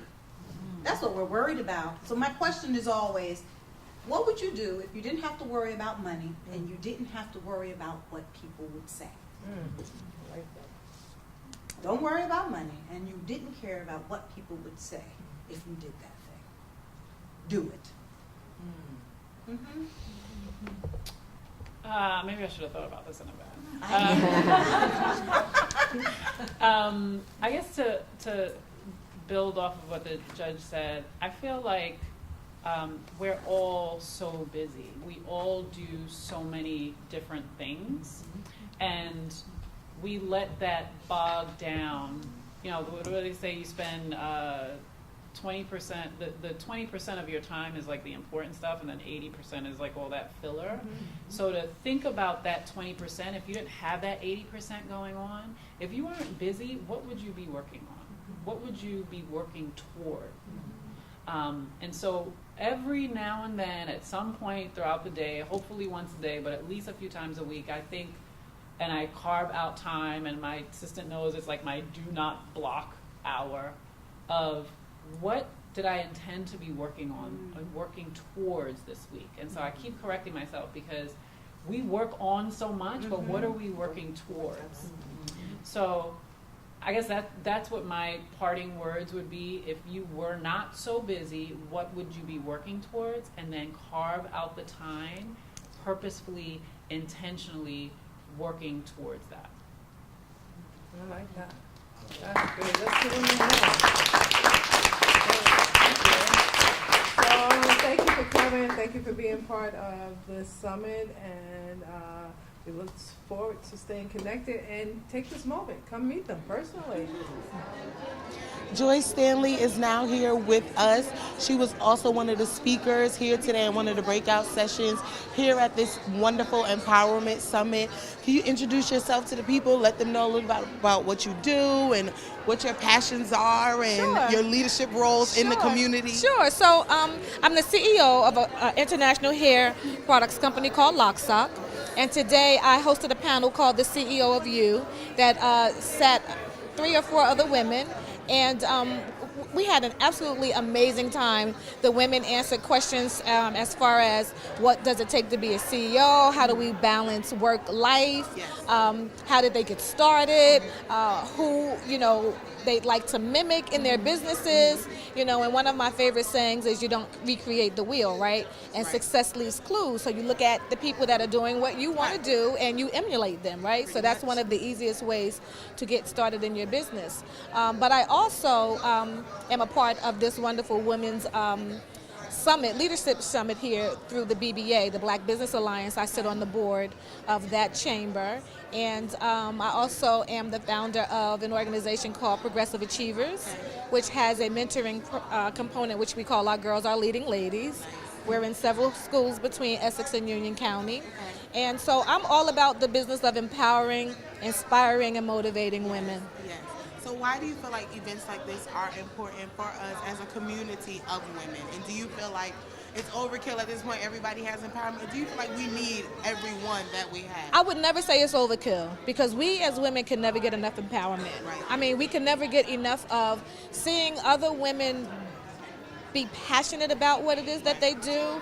I think if I had to say anything in reference to organizations like this or events like this is we need to do more of taking the hand and pulling the next woman up.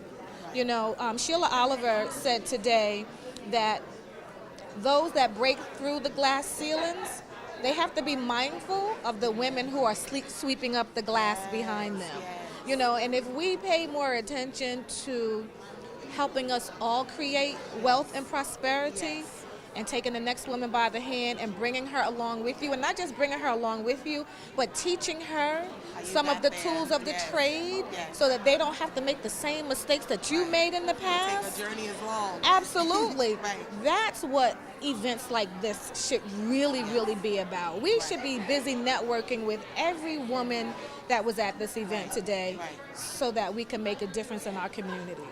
Yeah. So if you had anything that you wanted to share with women in the area of empowerment, or just a nugget you can drop to them to say, like, look, this was the key thing that got me to where I am today, what is one thing you would say?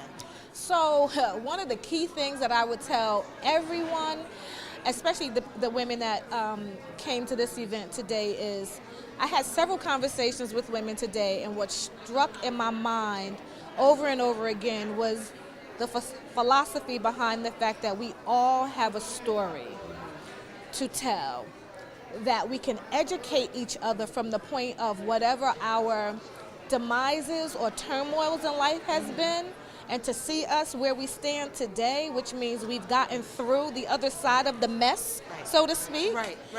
Those stories are so pivotal because there's always another woman needing to hear what it is you went through that can help them. Thank you so much. That's awesome, actually, because we do need to share our story, because I feel like our stories is what, like you said, help the next person to know, like, this is what they did wrong, this Yes. is what they did right. Yes. So Yes. I truly appreciate Thank your you. time, Thank taking the you. time with us. Thank How you. can people, see what's going on with your organization or Okay. anything of that nature? Sure. So my handle on all of my social media pages is Joy, Joim, like Mary Stanley. That's on Facebook. That's on Instagram. That's on my my website, joymstanley.com. But be on the lookout, because just like we talked about sharing these stories, be on the lookout for the Becoming Her series, because that will be based on women actually telling their stories. So that we're looking to do that really, really soon. So I'm really proud of that project that we're putting together. Awesome. Yeah. Thank you so much for sharing with us. I really appreciate it. Thank you. Thank you for taking the time. Yes. We're here now with Aisha Glover, who is the CEO of the Newark Community Economic Development Corporation. Nice. So how long have you been in that position? About 1.5 years now. I've been with the city and with the organization for about 2.5 years.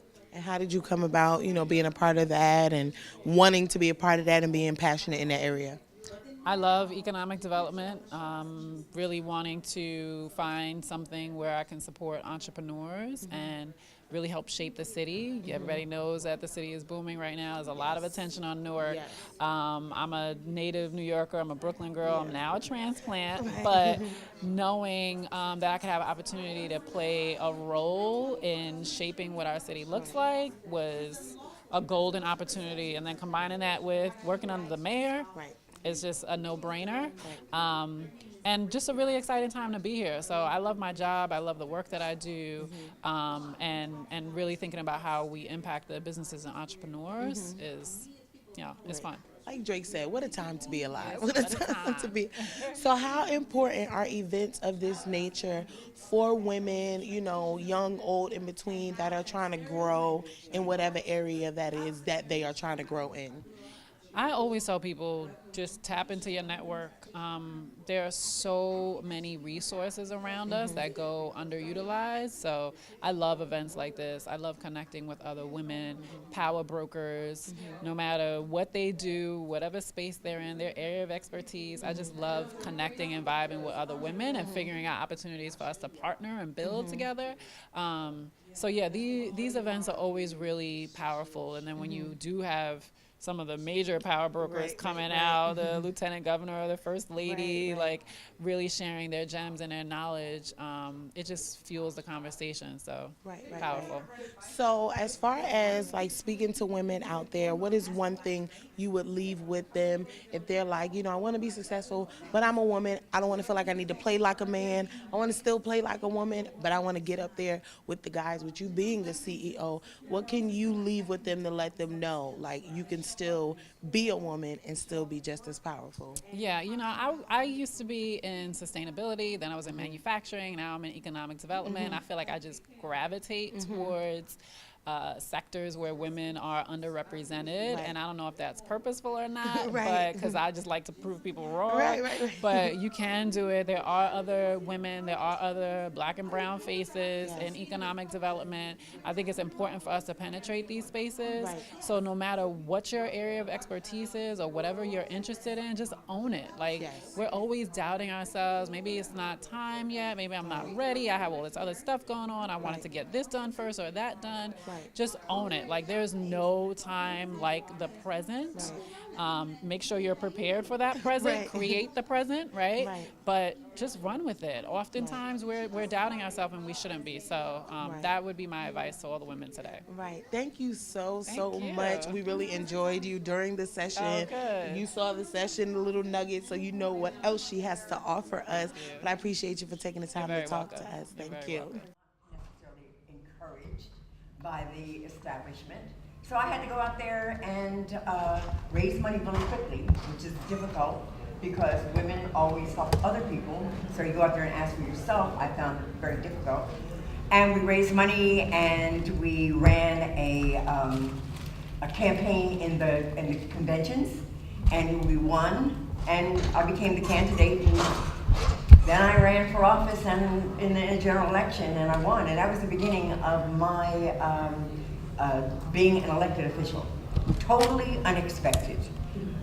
Didn't realize, though, as I was a younger woman, my mother would always say, go be with your daddy. Go do this thing with your daddy. Go to that thing with your daddy. That was actually preparation in the political arena.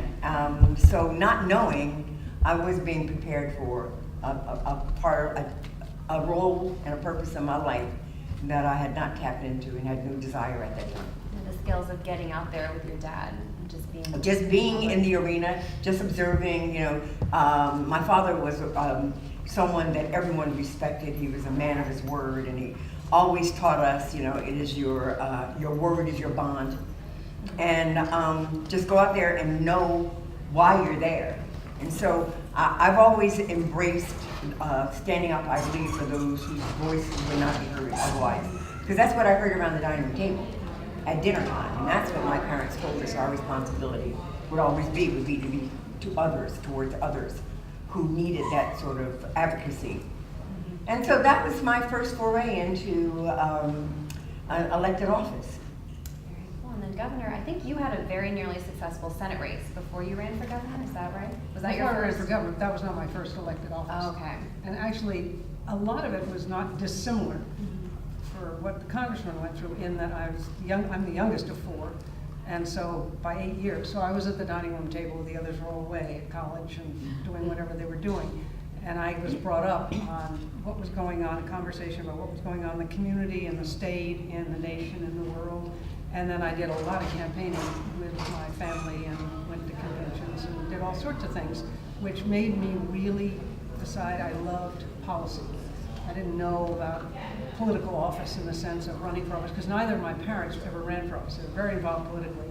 And like your father, my father was a man of his word and well respected on both sides of the aisle, and had great friends on both sides of the aisle, and believed that both my parents, your word was your bond, and the worst thing you could do was lose trust. Told people lies. Me thinking about that today, but anyway. But my first run for office was actually for freeholder, and I was asked. There was one female freeholder seat. There had been a woman there before, and she was getting bounced off the ticket for a variety of reasons, and so they came to me. I'd been on the county board of community college, and so they asked me if I'd run, and I did, and then Governor Kane asked me if I would be president of the Board of Public Utilities, and I said yes. And then I was asked if I wanted to run for the United States Senate. So in each case I have been asked, but by the time the Senate opportunity came, which was a real gamble because the incumbent, Bill Bradley, had been reelected in his first reelection by 16 percentage points, and he was widely considered to be the next Democrat presidential nominee, and he was so well known, the Rhodes Scholar, the Nick basketball player, the Olympian, the Princeton graduate, you name it, he had it. And he'd just rewritten the tax code just in passing.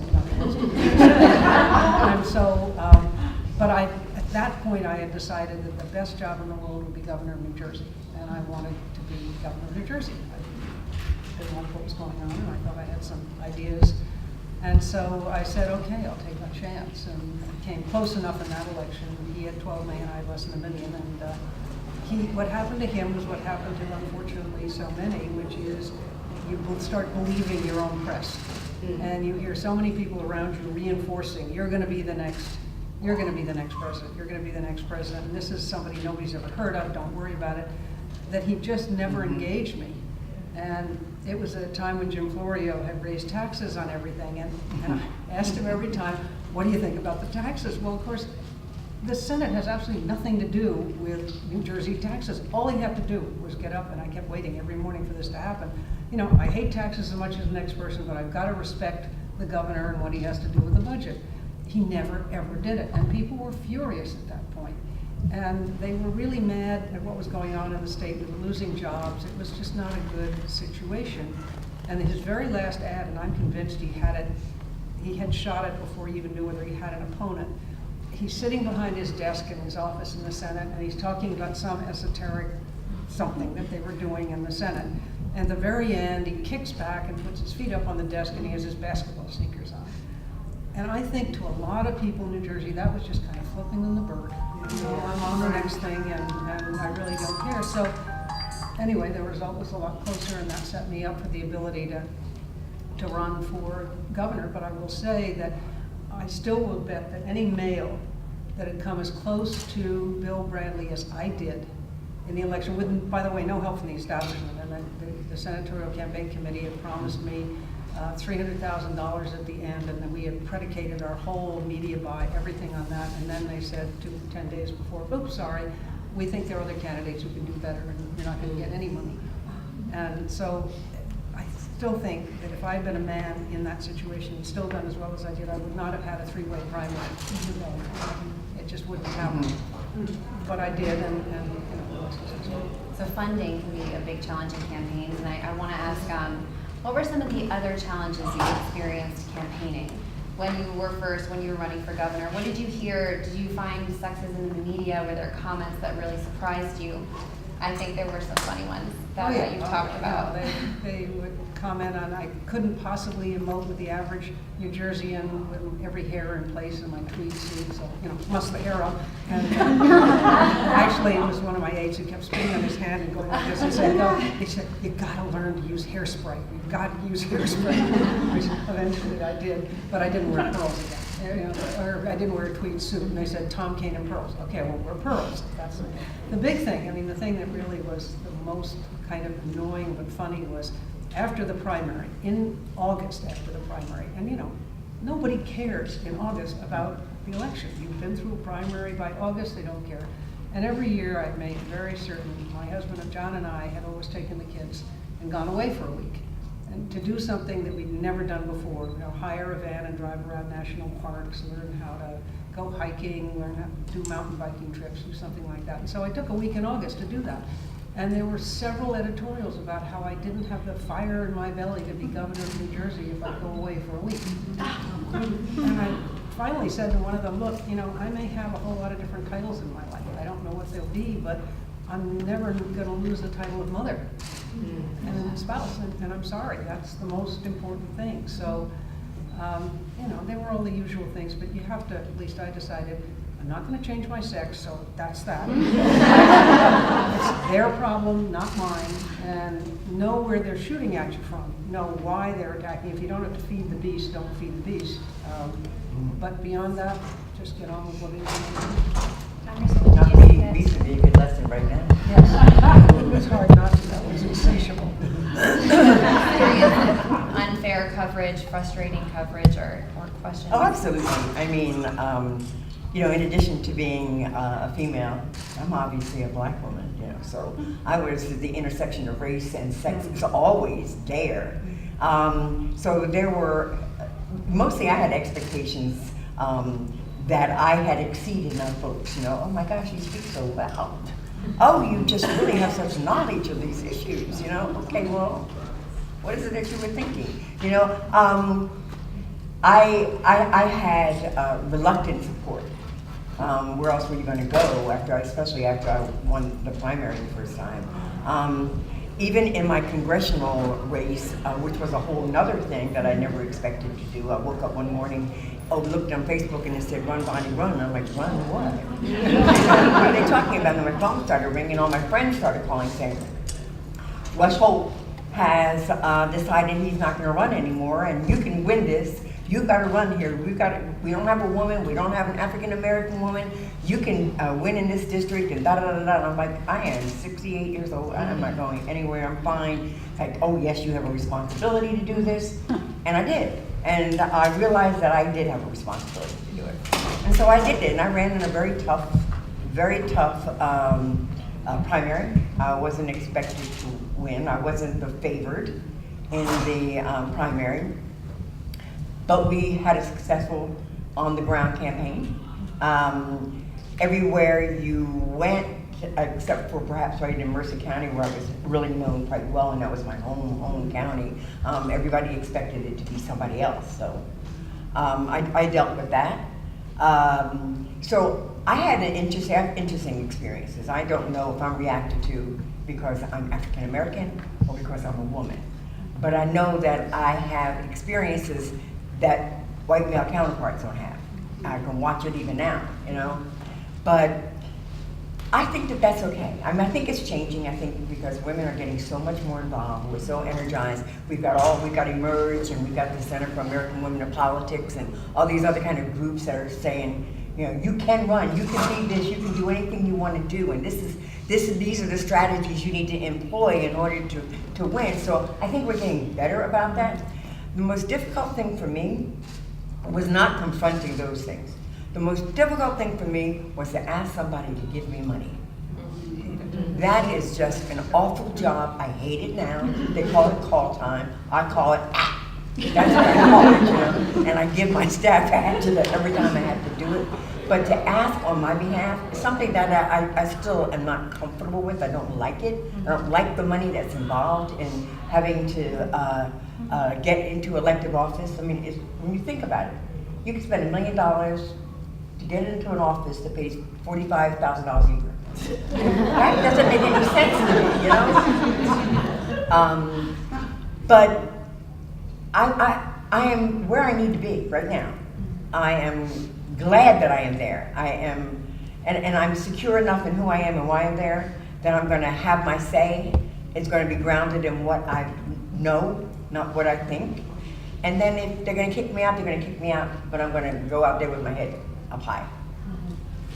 And so I think that women and women of color are always in a position to prove themselves. But I've kind of gotten used to it, so it's like, bring it. And we've had some women candidates on a state level who have had a really tough time getting their party support and getting funding. Kim Guadagno was one more recently, and Barbara Oh no, I was the chairman of her campaign. That was brutal. Yeah, that was brutal. That was evil. That was mean. And look what we got for it. Present company accepted. But yeah, that was very tough. Not to even be able to motivate your own. Was that? Do you think there's some sexism there? Oh, big time. I mean, there were other things. There were political relationships that had been damaged. There was history there, but basically, we can overcome those issues if they're okay with your sex as a candidate. And they're getting better about that. I mean, I think when I first ran, it was about 60-40, I'll never vote for you because you're a woman, and 40, I'll always vote for you because I'm a woman, neither of which is the right way to approach it, I don't believe.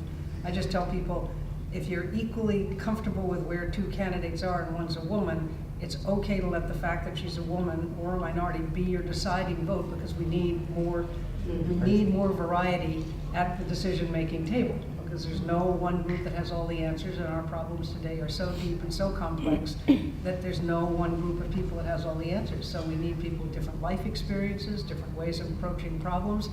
That's critical, and so you can let that be your choice. It's not that the world would be perfect if run by women. I'm not sure we could screw it up any more than the men have, but it wouldn't be perfect. But it would be a whole lot better right now if we had a better balance of women. I think women tend to want to get into an office, be elected, or be at the table, period, because they see things that need to be done.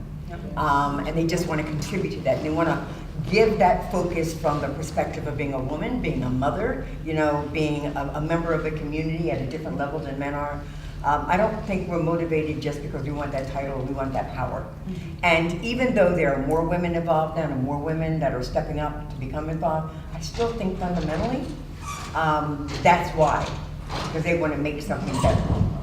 There is, however, a disappointment on my part as it relates to women's issues and my Republican women colleagues in Congress, because I think that what's happening with the whole women's issue and how they go to it so quickly, and the women are silent, they're not fighting, they can be pushing back, and we would be working with them to push back.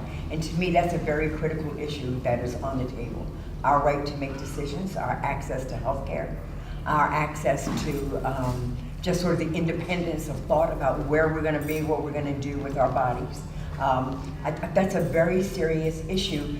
And Governor, I thought we had already solved that issue, And so that's one of the issues we are revisiting right now, along with some others in that vein, in that civil rights vein, that I would want more expression from them, and I haven't seen it. But this is a very different environment. It's a very different environment. Yeah. There's no excuse for not standing up. I mean, if you look at what happened during the Holocaust, one of the big things was Yes. people who didn't, by not saying anything, you're making a decision and you're taking action, even though you're taking inaction. That's a statement in and of itself. And it's very dangerous. And today, I think part of the problem on a lot of the women's rights things is the younger generation just assumes it. I mean, you know, it's always been that way. Roe v. Wade is the law of the land. They've never thought that it was really might go away, or what it would be like if we didn't have it, because they didn't have the experience of knowing what it was like when there wasn't some protection for women. And so they just haven't been motivated to stand up and push back against this in the way that those of us who are older and have been around and saw what it was like before should be doing, because we know, and it isn't, unfortunately. There are ways to get around it. It isn't as settled as we had thought it was. And it's not the kind of given that we had hoped it was going to be. And I worry terrifically about race relations, about the message we're sending to young people about how you can treat others, how to judge other people with their religion, their ethnic background, their sexual preference. That is long-term damage. And again, the voices that care have got to be heard. Yeah, absolutely, absolutely. And I'm concerned about every one of those issues.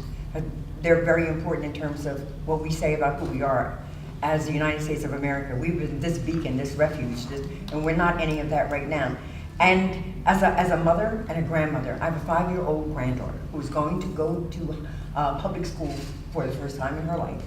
And they're going to teach her active shooter drills, as opposed to fire drills, you know. Back in my day, it was, you know, get under the desk, bombs are coming. That was going to be somebody good. But with her, she's 5 years old and innocent, and she's going to have a sense of fear without understanding from a very young age.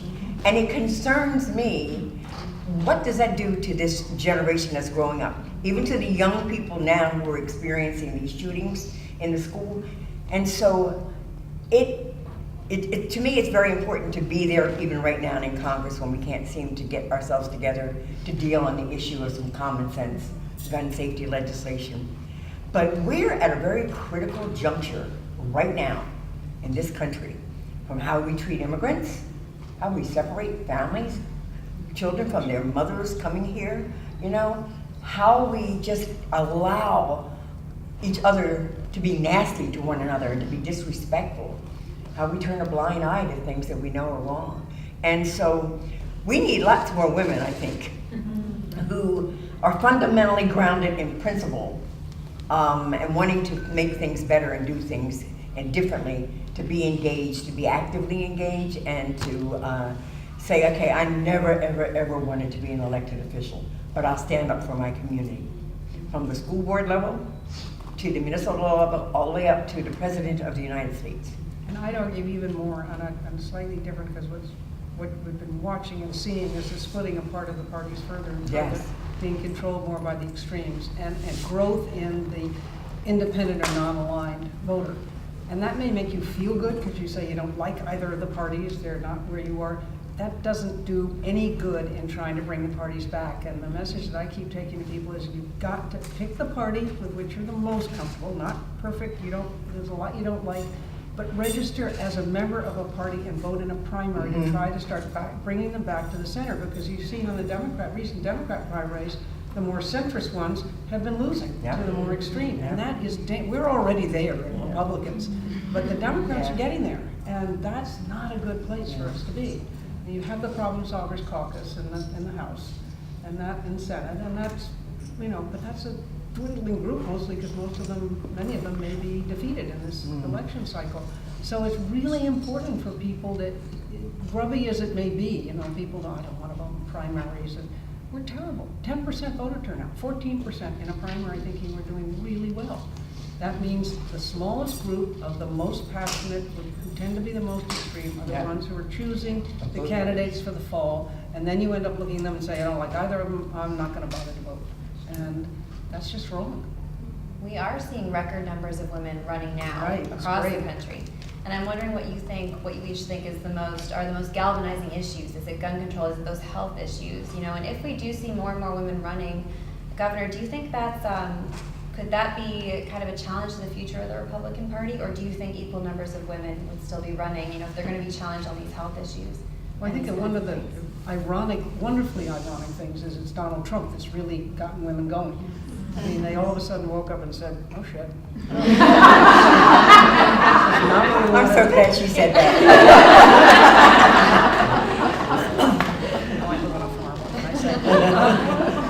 But it is, I think women are running for a variety of issues. Attack on women, attack on women's rights. Women care passionately about the immigration, about what's happening in schools, about guns. They're not all in the same place. We're not monolithic by any means, and we shouldn't be, and that's the beauty of it all. But I think this is going to be a sea change, because I agree with the Congresswoman that women tend to get involved in politics because there's an issue they want to solve. Now, it's one of the few places where I disagree with Millicent Fenwick, who said when women have been in power as long as the men, they'll act just like them. Maybe, but that's so far in the future, we don't have to worry about it. I don't think so, though. I really think women get into it and they see, first of all, the glamour. Forget the glamour bit. You're on the job all the time. Your constituents expect you to answer to them. It doesn't matter if it's a holiday or a weekend. Besides, holidays and weekends are when people gather, and that's where you have to be campaigning. Right. So you work on those days too. And they want to solve a problem, and that's what we need. We need people who will put the good of the country or their town or their state ahead of their politics. And you get elected with a party label, and that will tell people how you might approach an issue in general. But then you should be representing them. You represent all of them, not just the ones who voted for you in the primary. You represent everybody in your district. Republicans, Democrats, Independents, doesn't matter. And you have to work for all of them. I think that, I don't think that there's an issue that's not a women's issue. I think women are single family, earners in the household. Yeah, economic issues are very much women's issues. Environmental issues, either from an environmental justice perspective, the health of your breathing or the water that you're drinking from a suburban aspect. I think Virginia that, yes.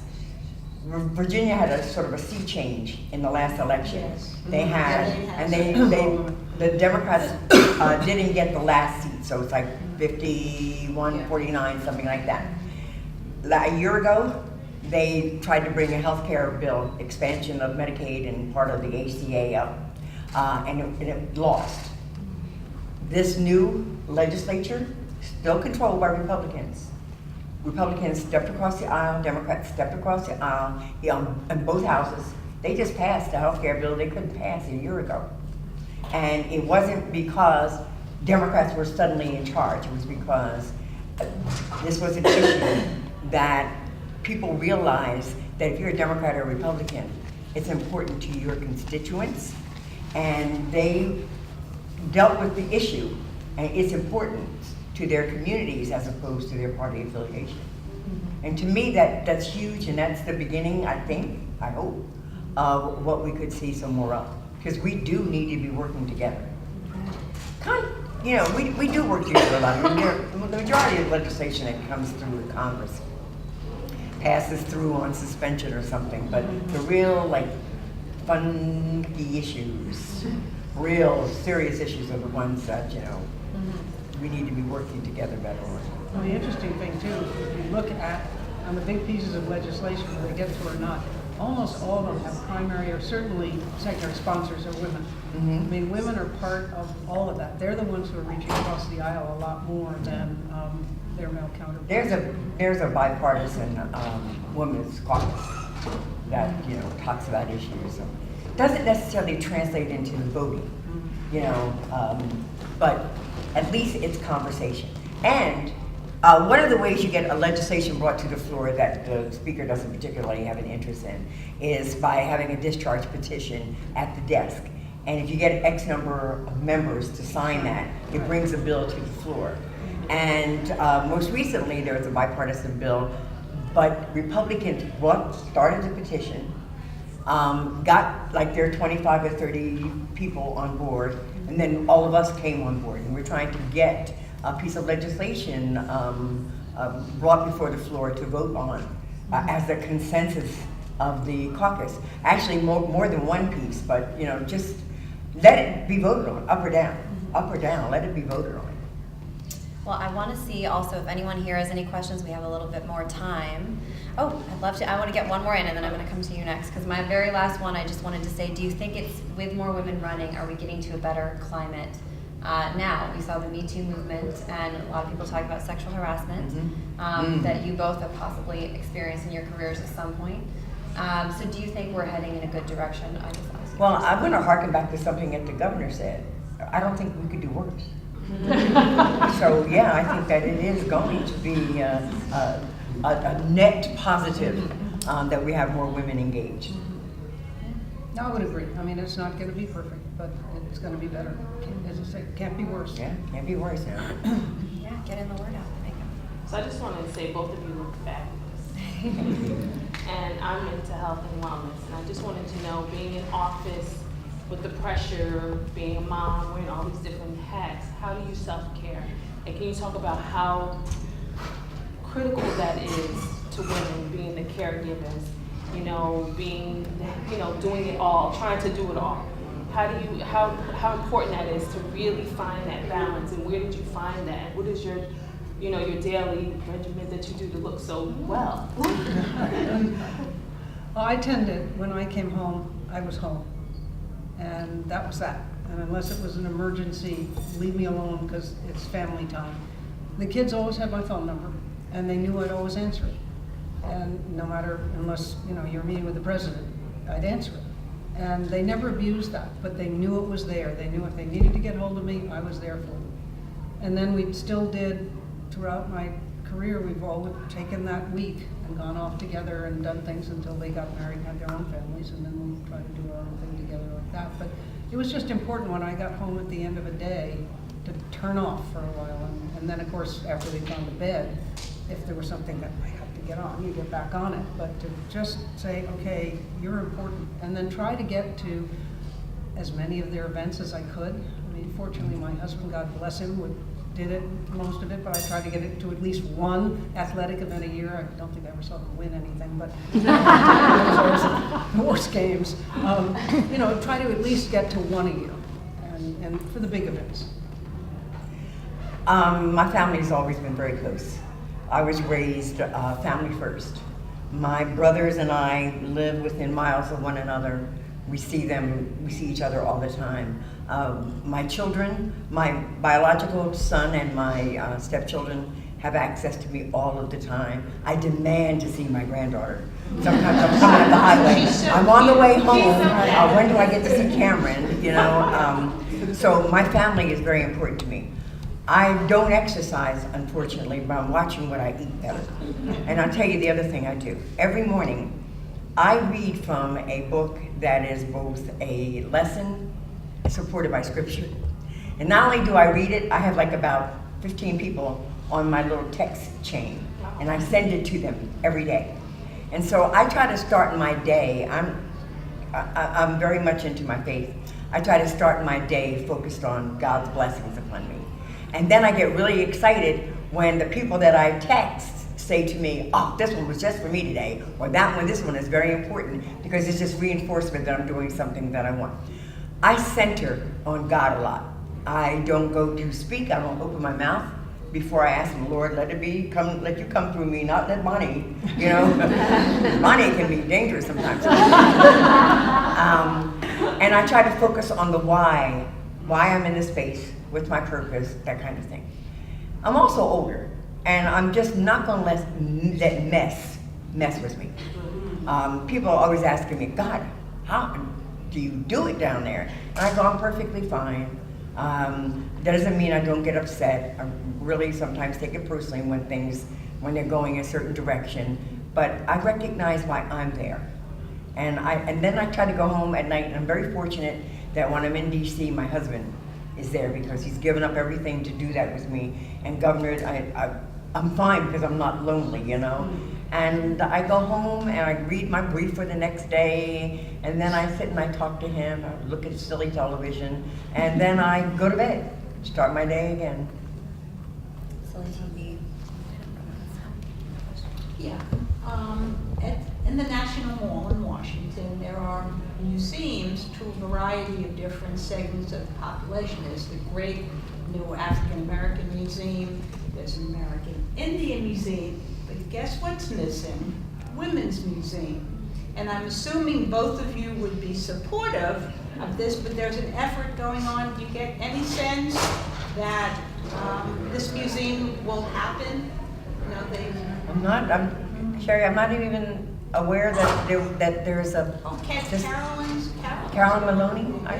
Let me check with her, I don't know. Yeah, I haven't heard of that one. Oh, there's definitely an effort they've been raising money, and they're looking for a spot on the National Mall. That's very well, if someone's looking into it, I'm sure that it's gonna, there's eventually, They're still trying to do the Eisenhower Museum. They haven't gotten that doing yet. There is not a monument to Dwight David Eisenhower. Really? No. Mm-hmm.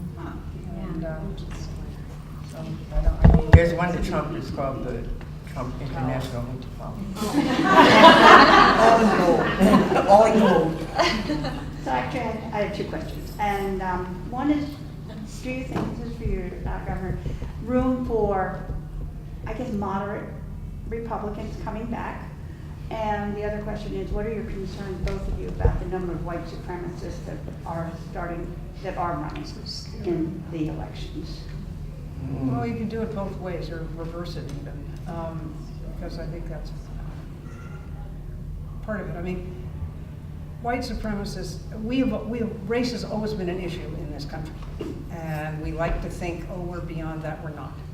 Never have been, unfortunately. And it's been sequential. I mean, when the Irish first came over, there was hideous discrimination against them, and then against the Italians, but it's been nothing like slavery, never, ever anything like slavery. And it's still part of our makeup, and we have to understand that to get over it. And if without moderates, without people who are centrists in both parties, without more of them winning, we're gonna have a really hard time getting over this, because it is such a winning cause to either say, isn't it terrible that we're being taken over by people who don't look like us if you're Donald Trump? God forbid we should all look like him, but in any event, and the other side saying we should be no barriers to anything, anywhere, anytime. It's a balance that has to be found. But first we've got to acknowledge we have the problem. I've never seen Avenue Q, I never saw it, but there's a wonderful song in there about everyone's a little bit racist. And the whole point behind the song is, I listen to it, is acknowledge it and then get over it. Say, okay, I'm judging this person because of the color of their skin, the way they wear their hair or their pants, or what if they have a hijab, and that's wrong. There's more to that person than what I'm seeing, and get over it. And until we recognize that and confront it, I mean, as I think I mentioned earlier, what really, really worries me is the way people are, what is being expressed has always been there, it's just now okay to say it. Mm-hmm. It's now okay to do it. It's to have white racist rallies. Right. They were always there.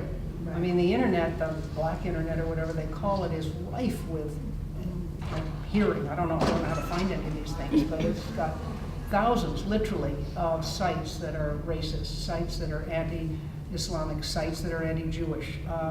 They're there. Those people have always been there, but it has never been acceptable in our society to express it outright. Now they think it's acceptable, and that's really dangerous. Yeah, it's like on steroids. Mm-hmm. And so here's probably the good news about how bad that is, though. We're seeing it. So we're being confronted in a way that we've never been confronted before, which forces us to have to try to deal with this on a different level. People are running and acknowledging. There was an interview yesterday between someone who is running for an elected office and a woman of color who was interviewing him, and he said, well, we all know that African American intellect is like 20 points lower than and he's talking to a biracial woman who went to Harvard. And so she said, do you realize that, I'm biracial? And he said, well, you get your intelligence from your white side. So, honest to God, it was on, yes, honest. I mean, that's how, brazen it is right now. And he was not challenged in a primary, but we shall see what happens in the general. I just think that kind of ugliness is declined when confronted with general elections. I think, people who do terrible things, generally speaking, like in Alabama, that gets declined when it really is in your face.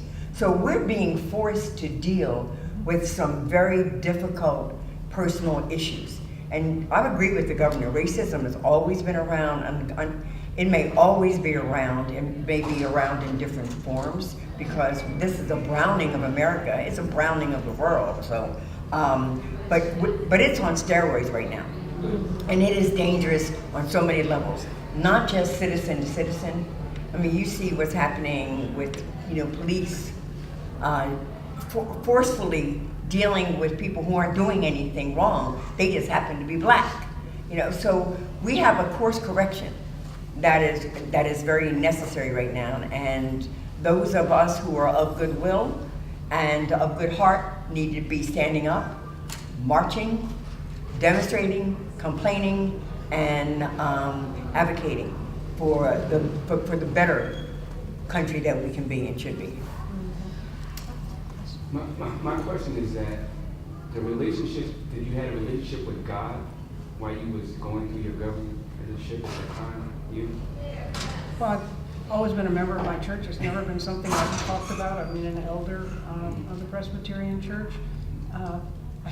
I grew up with a grandmother who was very, very strong Episcopalian, and we used to have to go to the Episcopal Church, which my father hated, mostly because he shared a cup. And that, these sense of germs, that just didn't fly with that. But it was something that it's just in me. But my grandmother, who for all of this religion, had a wonderful sign in her garden and said, the songs of the kiss of the sun for pardon and the songs of the birds for mirth, one is nearer God's heart in a garden than anywhere else on earth. And every time I go out and walk in the woods, I would say thank you. This is what it's all about. So it's never been something that I've been in anybody's face about. It's just how I Did grew it up help and who I with your am. decision making as far as being a Well, unlike the congressman, I don't think he's ever going to channel through me. I mean, I'm not going to say that, but I don't ask him for his words. I can't say it did or didn't. I mean, it's sort of, you're raised in a certain way, and I mean, that's why I love when I see all these supposedly born-again Christians who don't tolerate anyone who doesn't look like them. And I think, well, didn't Christ invite those people in, and aren't they the ones we're supposed to be helping? Sure. Sort of like never go to a failing school if you're the Secretary of Education. That's kind of what you're supposed to be doing. That's just basic teaching, religious teaching to me. So that's really just who she is. Mm-hmm. Her decisions that she made were informed by who she is and what she believes. So yeah. Okay, I think we have one more. Yeah, I'm really disturbed by what's going on with appointments to the federal courts. And I'm wondering what both of you think be the effect on women getting involved with politics and choice and a lot of other really important fundamental issues. Well, we've seen some of the people who've come up for consideration who have absolutely no reason, no experience, and no qualifications. And we know that there's this desire on the part of I don't know if it's the president. I don't really think that the president cares about anything but money. I think there's this transactional relationship he has with ideologues. I'll let you do your thing, which is, fixing the benches with the kind of people that you want, and you just leave me alone here, and I'm going to do these things and violate the constitutional emoluments issue, among other things. But it's very scary, and it's very damaging. Now, it's not necessarily going to impact women negatively to run for office. it may spur you on, more women on, to run for office and hopefully to make some change. But civil rights on all levels, equal opportunity, law enforcement, all of those things, women's right to choose, all of those things are on the table. And all of those things can be brought before one bench or another. And depending upon, you know, who's there and the judges that get confirmed, it's going to be very problematic and long-term. Long-term. Federal, and so, you know, federal bench. yeah. The good news is that some of the least qualified have been turned down. I mean, the Senate has refused to consider some who clearly didn't even know what a law book was. Didn't understand anything about the process. And the other thing is that it's going to depend what you've got to hope, because there'll be people who say that in the past the bench has gone too far to the left. I mean, if you have an ideology, you tend to go that way. What you have to hope for is the majority of them are going to, at the end of the day, judge the case based on the facts brought before them in that case, and not allow their personal bias to be what determines things. And as we've seen in the Supreme Court, once they put on the robes, sometimes something happens. And they understand the importance of what they are assuming, their ability to impact lives, and they're not going to be ideologues. But it is very concerning because they seem to be going for people who will almost guarantee that I'm only going to decide in one way. And that's, that can't be. You have to have people who will say that they will look at the case based on the facts in that case as it's brought before them. And that's going to mean they're going to be in different places on different cases. It's not, if a good judge, a good jurist is not monolithic in their decisions. You're going to see a great variety. You can't always say they're always liberal or they're always conservative if they're an honest judge, because the cases probably will never come that way. I think we've run up on our What a full day we have had here at the Metro Women's Leadership Summit here at the Marriott Newark International Airport. We have been enlightened by so many women that are amazing in their field. They've shared their stories, they've shared their tips, they've shared their success to teach us how to go and what to do, what to say, what not to say. I have been empowered, I have been enlightened, and I'm so glad that I've come, and I'm sure all the ladies that have come today are just so glad that they participated in such an amazing event. We were blessed to have Lieutenant Governor Shelia Oliver. We also had First Lady Murphy, also CEO entrepreneur Sandra Yancey. They all came, they all shared, and we were so grateful for them to share this time with us. We would love to thank Susu Productions, including our cameraman LG, Viviana, Orlando, Tia Hall, and of course Susu the boss. I'm Fancy, and we have had a great day.